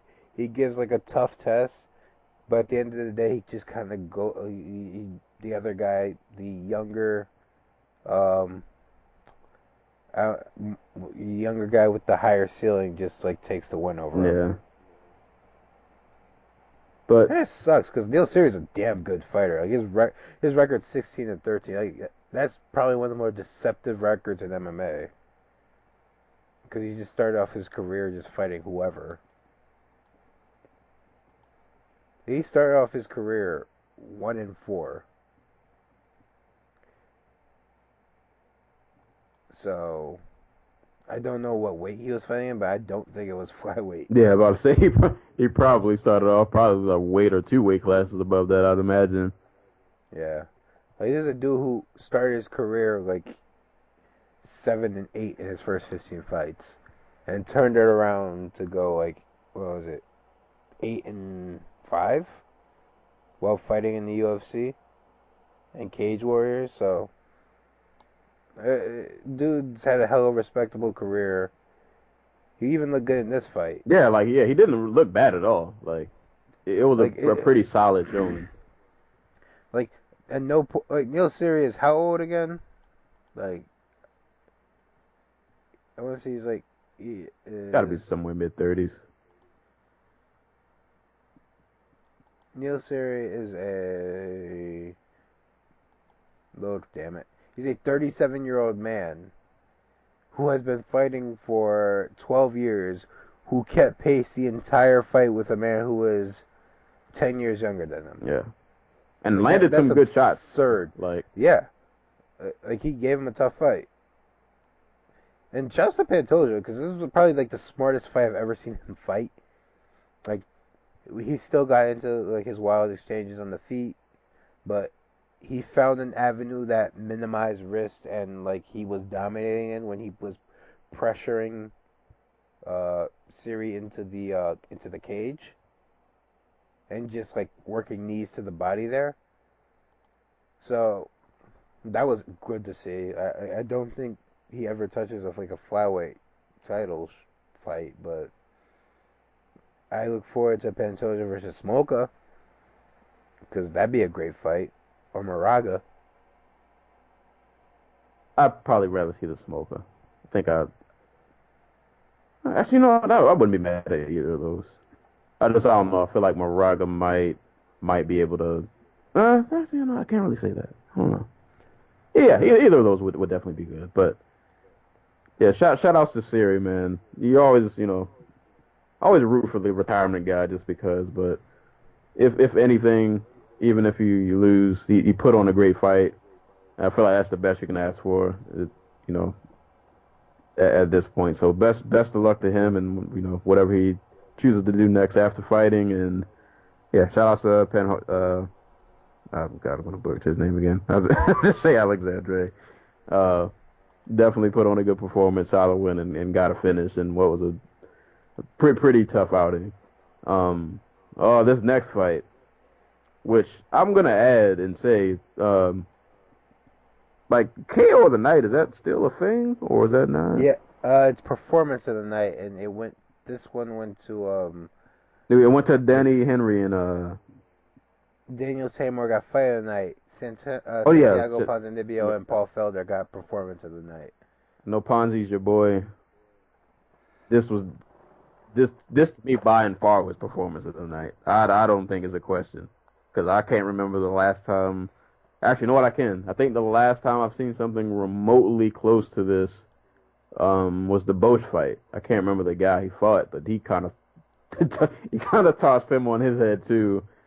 It wasn't like the same kind of throw, but he had threw him on his head and he landed against the cage, and then I think he ground and pounded him a little bit. But anywho, Galore Bofondo, if I'm saying that right, went against Charlie Ward. I'd actually just heard of Bofondo a couple of days before this fight, and I saw some highlights of something somebody had posted on Twitter, and I'd gathered that this gentleman is very great at kicking people, pretty exceptional with kicks. I think the first highlight I saw from him was some kind of crazy will kick KO or something like that. And but this fight, he didn't need kicks. I mean, he used them a little bit, but he got a KO off of a throw in which he just kind of tossed Charlie Ward on his head.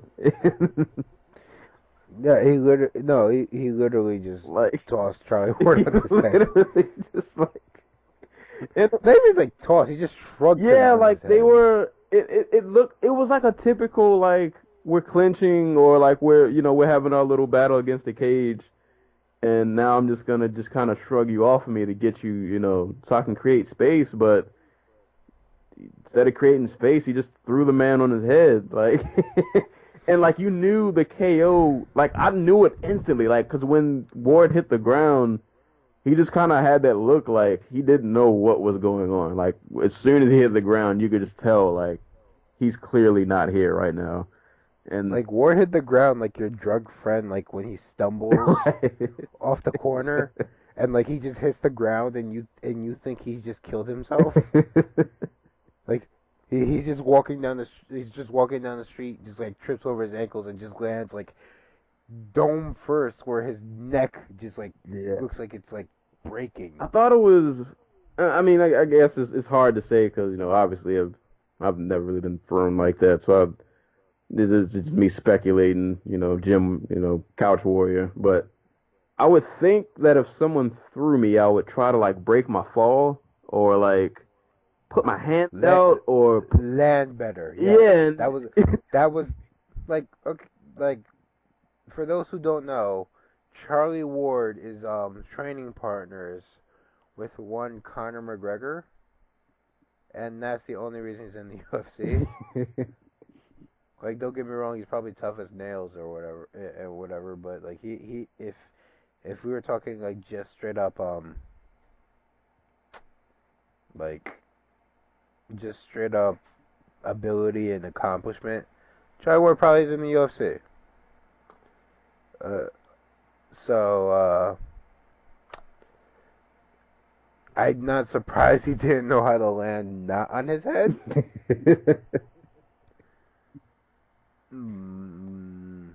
But yeah,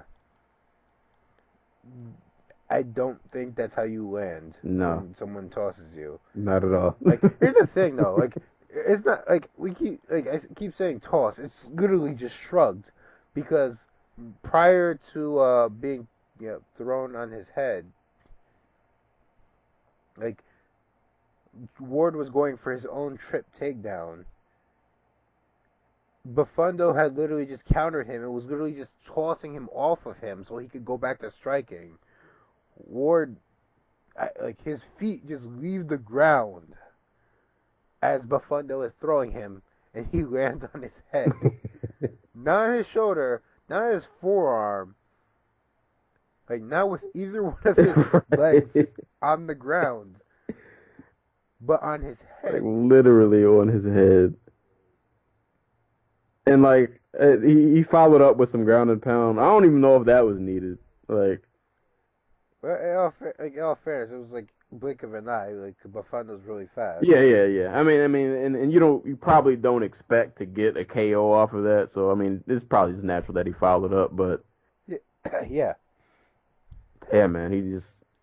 I'll say though, Galore was a very athletic. And he showed flashes of his kicks. He didn't, because the fight didn't last that long. So We should mention this fight was like not very good up until Buffando threw this man on his head.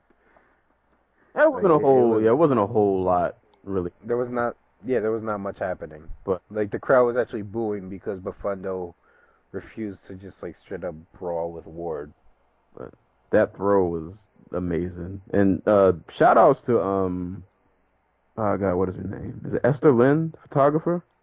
Yes. Man, she has an amazing picture of that throw, like right at the perfect moment when Ward when his head like first hit the canvas.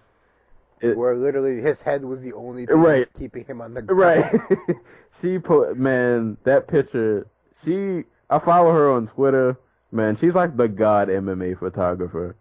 Like, I don't know how she just manages to capture like the most perfect moment, like at the perfect angle, and Dude, she's had a hell of a few weeks because she caught like what was oh my god the knee in the Gaethje fight, the knee in the Pettis Miller fight, and the knee in the Romero Whitaker fight. yeah, man, she's putting in work.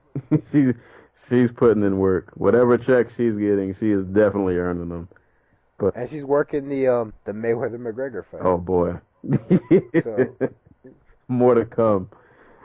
But yeah, man. hey, watch McGregor land like one punch and Esterling get a picture of it. He's gonna post up on his Twitter and be like, touch the green.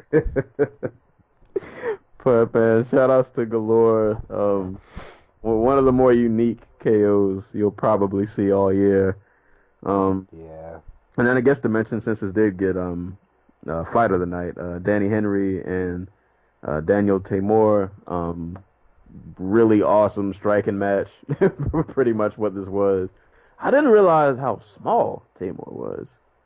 Timur's a featherweight. Yeah, they mentioned that he's dropping the 45 after this fight. Dude, I'm looking forward to it because he looked great here for the first 7 minutes of the fight. Yeah. But his over aggression just cost him. Like you can't keep up that type of pace. Like he was at one point just headhunting, trying to stop the fight because he just realized there was such an athletic gap between the two, and such a power gap that he could just keep absorbing. He thought he could keep absorbing Henry's punches, but he couldn't. And eventually, Henry just caught him on something. Yeah. And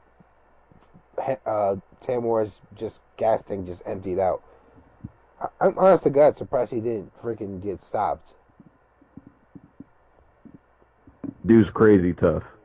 It was weird too because I remember like when this fight started, I was like, the size difference looked crazy, but like I remember when he fought Lando, and I felt like that size. I don't know, maybe. No. This is his brother. Huh? Oh, snap.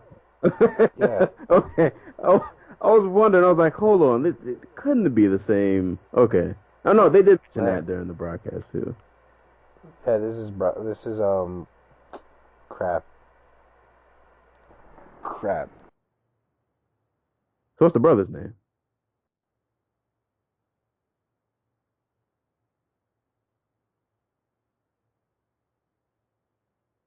You still there? Uh-oh. I might have lost my co-host. No, I hit the mute button on accident. Oh, okay. Yeah, no, his brother's David. Okay, yeah, David. Okay, that is his brother. Yeah, they're both had to been a rough childhood. I imagine they just beat the crap out of each other.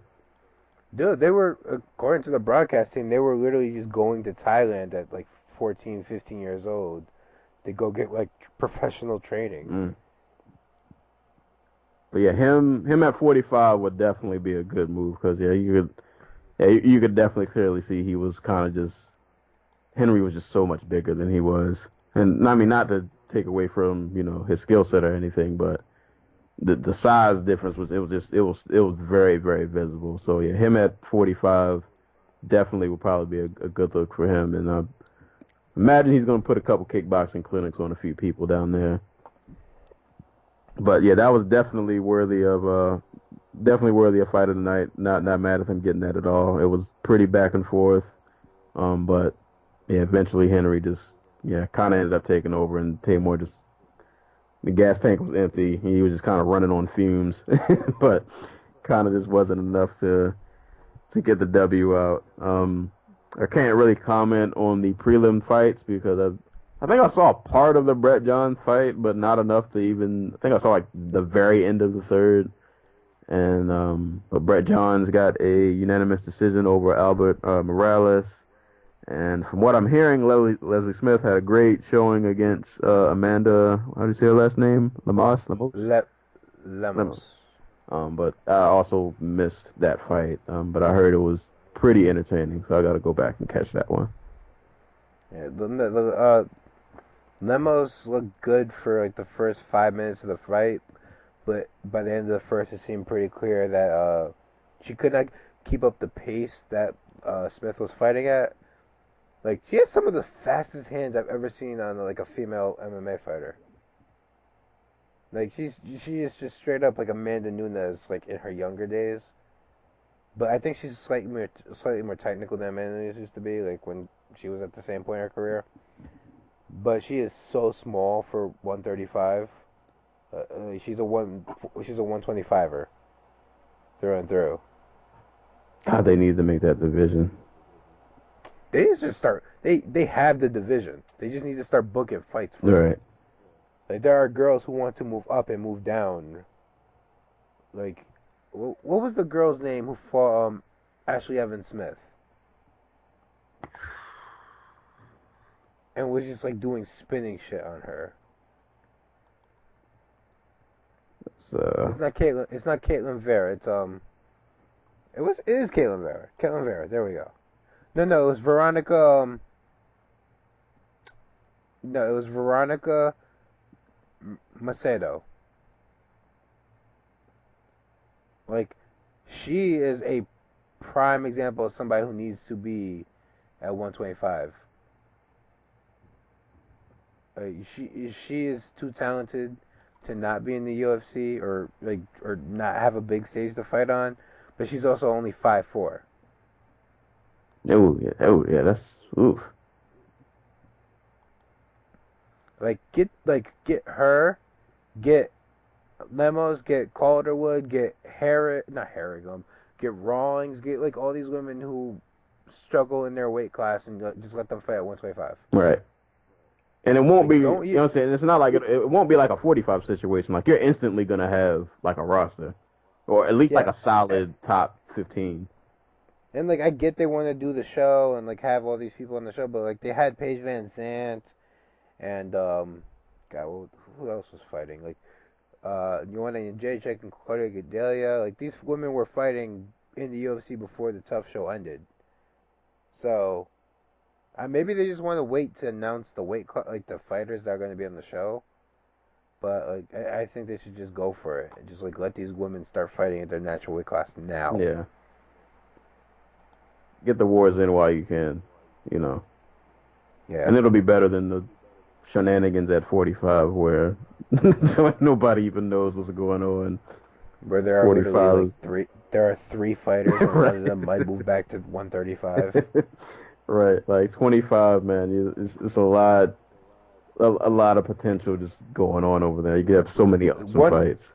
125 legitimately in 3 years could be the best division of women. Like, matter of fact, like by this, if they really wanted to, by like this time next year, it could be just as deep and just as good as the women's 115 is. Right. We'll see. Hopefully they take heed, but. I don't know. UFC gonna do what they're gonna do. I kind of hate these shows they do, but no, I guess I get why they do it. But Tough is the most of the TV shows FS1 runs. Tough is the only one that gets any type of rating. Really, I didn't think people still like compared to like when 10 million people used to tune in for Tough. Like it gets like 300 to 500,000 people to tune in a week. But that's probably like the best rated show on FS1. Like that's way more than they get for freaking what's the blowhard's name? Skip Bayless. Oh, Undisputed. Yeah, like Undisputed gets like 900,000 people. Or not 900,000, 90,000. My bad. Wow. Like it is not a lot there. I'm surprised actually. I would think that would be a lot more. Because people don't rock with Skip and Shannon. Well, it's just like changing TV trends. Like, if you're a 50-something-year-old man and you've been going to ESPN for like the past decade for your your sport hot takes. Yeah, you're not jumping to Fox Sports 1. Yeah, like you're not gonna go and change your ways. Like the last Tough I watched, I think it was the one with Michael Johnson. I think that was the last one that like I actually watched. Yeah, after that, I just kind of left that show alone. But like the last one I watched was the the one where you're 17. Oh wait, Uriah Hall. Yeah, you're right. Yes, I didn't even catch that one. I just saw the highlights of his KO, and I was like, all right, I guess I'll keep it on this guy. But man, I imagine though for the fighters, it's probably a great experience though. Like, Oh yeah, like if you're Calvin Gastelum and you're training in like Yuma and like you have no connections and you're losing money, like trying to compete in the sport, it's amazing. It's an amazing opportunity to A, get in the UFC, and B, just make like a lot of connections. right. So You know, yeah, now you can go train with Chael Sonnen or you can go train with John Jones and not be just a complete stranger. and we Look see at Brandon. we see it pays Look at off Brandon too. Moreno. Yeah, like Brandon Moreno, dude didn't even last. Like, dude didn't get out the first round. Now he's about to go for his like third top 10 win in flyweight in less than a year, Right. because he got to a proper training camp. We just had freaking Santiago Ponzinibbio, another dude who through tough was able to get in the UFC, get a real paycheck, and like make a career and like make a really good career where he's about to be a contender. Neil Magny, another one. Yeah, so I guess they got to keep it around for that. So yeah, as a fan, I'm not a huge. I would love it if they did like a fresh thing where they actually followed like fighters in their actual camps and like in their daily lives, and turned that into like the Yeah, I feel like the show. I would watch Tough a lot more if it was like that instead of just kind of. Like, if it was more authentic and more about like the actual fight game, you know. yeah. Tough That's just seems like the real world with with MMA. Yeah, here's the thing: like the people who watch Tough don't watch MMA; they watch reality TV. Right. And it's just like, yeah, it's. But I guess it's working. That's crazy. I didn't know that they're blowing Skip Bayless and Shannon out in ratings.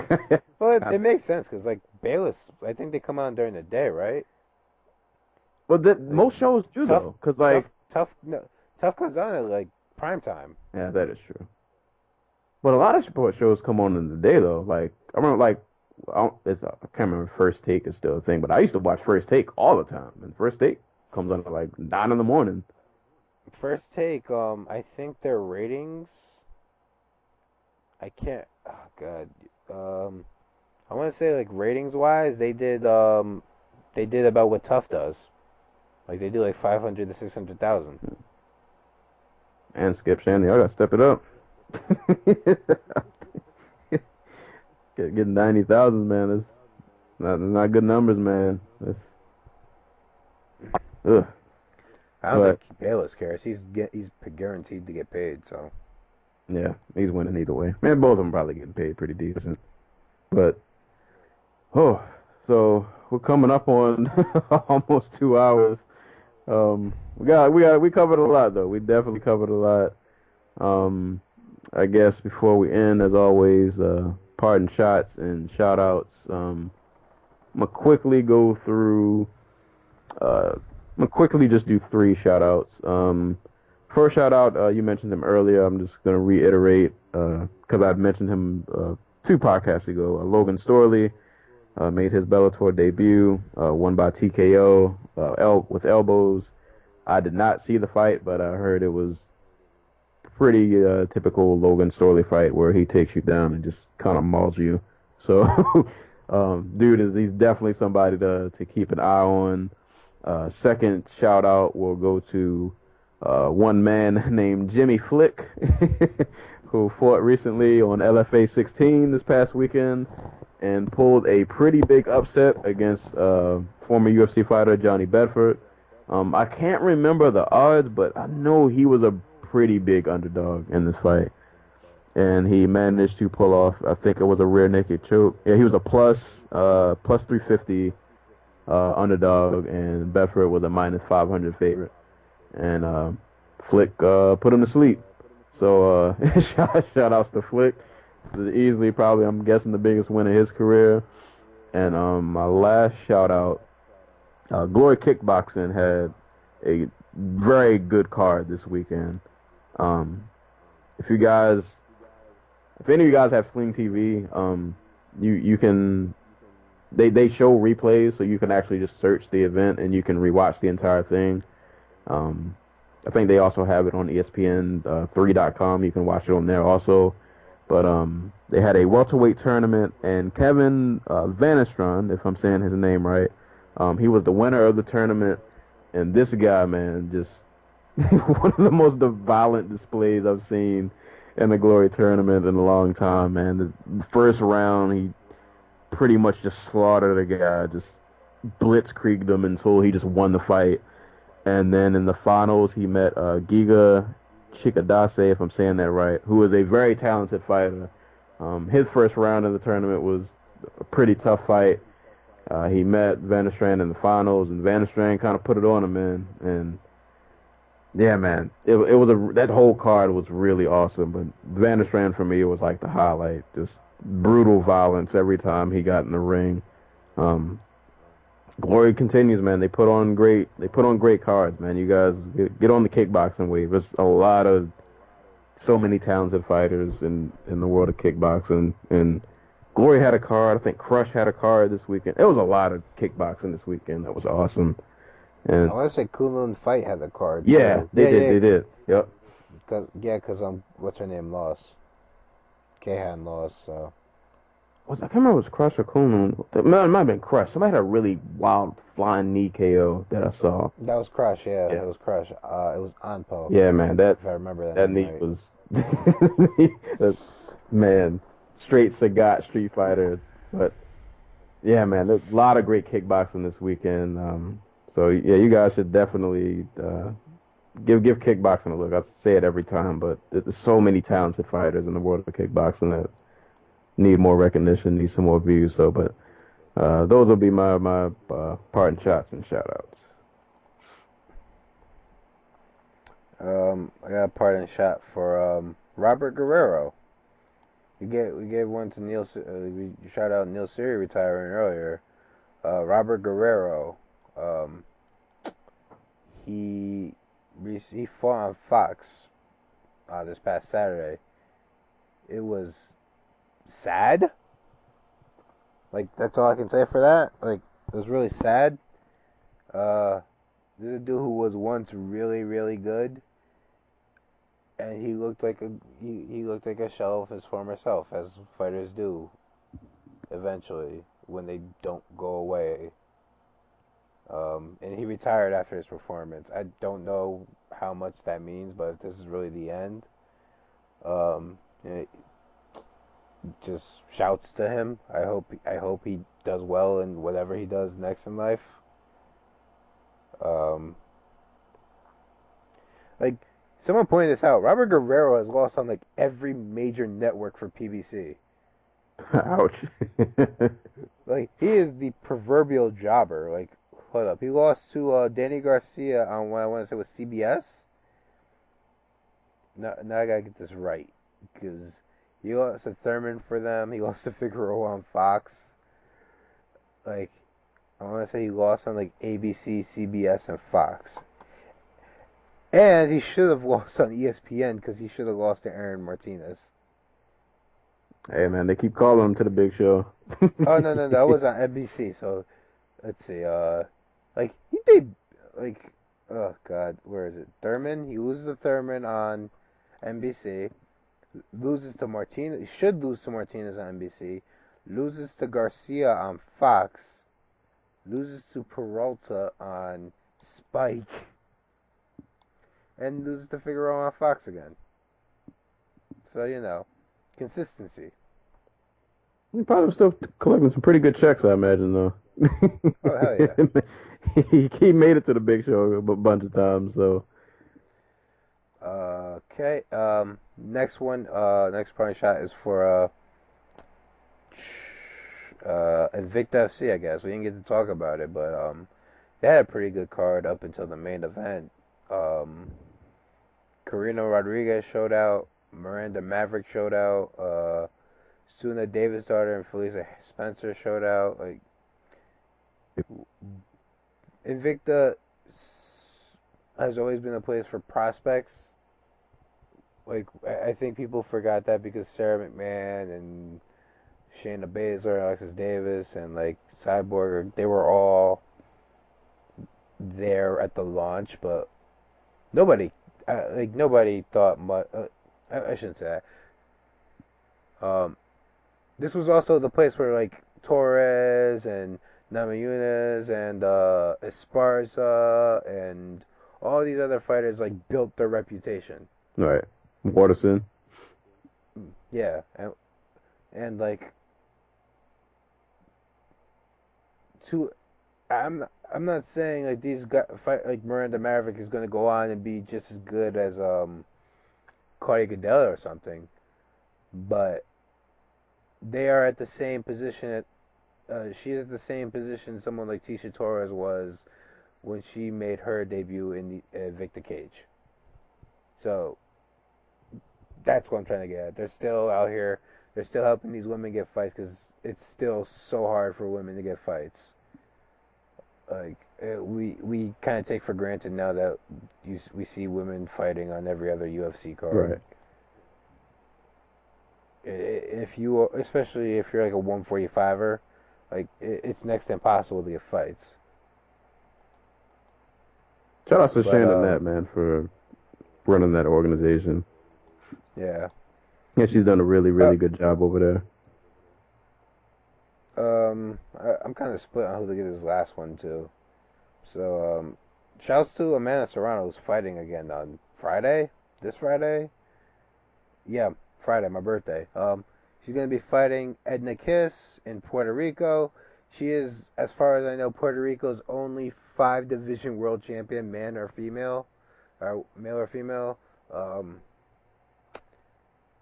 I wish her fight was televised. I think they might do like a $5 pay-per-view stream or something like that. But yeah, if they're gonna keep doing women's boxing on TV, Amanda Serrano has to be a part of that because she is fun to watch. And like if you go on her Facebook, like you see her doing jiu-jitsu and kickboxing and stuff like that. So. Oh, she gonna hit the crossover? She might hit the crossover. I'm not 100% sure. Wait, how much wrestling do you watch? As of lately, none. Well, actually, you know what? I've been out of wrestling for so long. Alright, never mind. Never mind. I was about to announce for all the wrestling fans out there who want a timestamp. I'm 90%. I got on mute, but I'm 99% sure Kurt Angle just called crap. What's the dude's name from American Alpha? Because he's not Chad Gable, so it's Jordan from American Alpha. I'm pretty sure he just called him to the ring and just announced that he was his son. What? Jason Jordan. So Kurt Angle just called Jason Jordan to the ring, and just told the WWE audience that that Jordan is his son. So he's still like wrestling? No, he's the general manager. Okay. I was gonna say I'm pretty sure he's up there in age now. He was wrestling up until last year. They won't let him wrestle because he's freaking. He just broke his neck like. I'm pretty sure he broke his neck like 3 times. Like.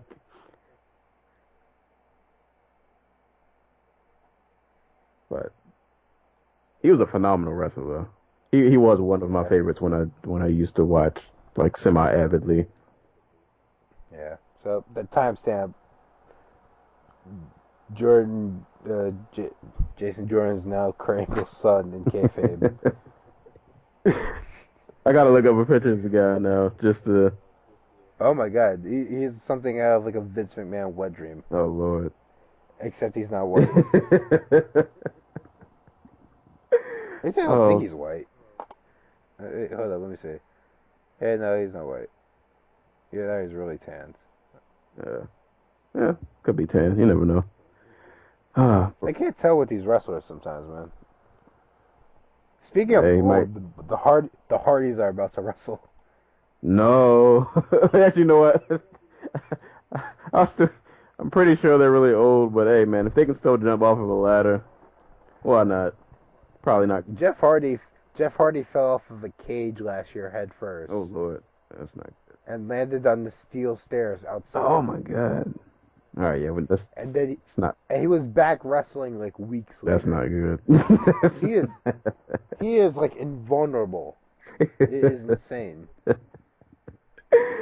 Oh man, but yeah, we're just a little over the 2 hour mark. I guess Yo. next week we got or I can't say next week, technically it's this week. We got Weidman and Gastelum coming up on the 22nd. That card We is could literally be watching the end of right. Chris Weidman's career. Very likely. We could very be likely seeing Weidman take his march elsewhere, but that card is also headlined by Jimmy Rivera and Thomas Almeida. I'm definitely looking forward to. It's kicked off by. Huh? The headliner is Weidman, Gastelum. Jimmy Rivera, Thomas Almeida kicks it off. Really? Yep. Who's co-main then? Dennis Bermudez, Darren Elkins. All right, you suck, shirt off. They have these listed on the order, I guess. Then, oh, that sucks. Either way, those are both good fights, though. Not sure who else is really on this. Not a whole lot else. I mean, it would probably be a decent card, I imagine. But those two fights, definitely looking forward to. Shane Burgos. My man Shane Burgos. Power puncher extraordinaire. Well, I don't see his. He's on the prelims fighting Godofredo Pepe. I must be looking at a list that just isn't even completed. Yeah. I think so. Lyman Good's on the card. Former Bellator welterweight champion. First Bellator welterweight champion, if I remember right. Ryan Lavere and Cowboy. Not Cerrone Cowboy, but the other Cowboy. Yeah, there he is. Eric Anders. Yeah, he's another guy who I mentioned from LFA who got the call up. So yeah, he'll be making his debut. So we definitely got some fights coming up. A lot of episodes this week because I just put out an episode the other day with some album reviews. I did another one today. By the time you guys hear this, there'll probably have been like 3 episodes this week. But hey, man, there's a lot of fights. We had a lot to cover, and pretty sure the action won't stop. More fights coming up, more albums coming up. So yeah, man. As always, go to Facebook, type in Dojo Talk Podcast, hit the like button.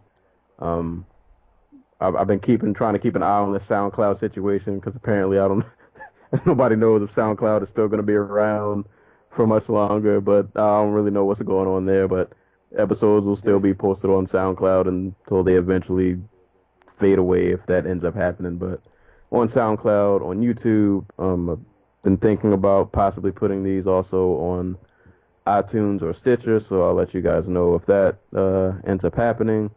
You can follow me on Twitter at Serial Sensei. I post the episodes on Twitter every time they go up. And yeah, that's about it. So it's been a great week of fights. Whole lot of fights you guys can just rewatch and be entertained with, and until we get more fights coming up this weekend. So yeah, man, go rewatch Glory. Go rewatch Gaethje and Johnson for the 1,000th time, like I have. Just go watch all the violence. There's just so much to watch and just admire that happened this week. But yeah, it has been another episode of the Dojo Talk Podcast. As always, when people are being kicked and or punched in the face, we'll be there to talk about it. And hopefully we will catch you guys soon. So until next time, peace.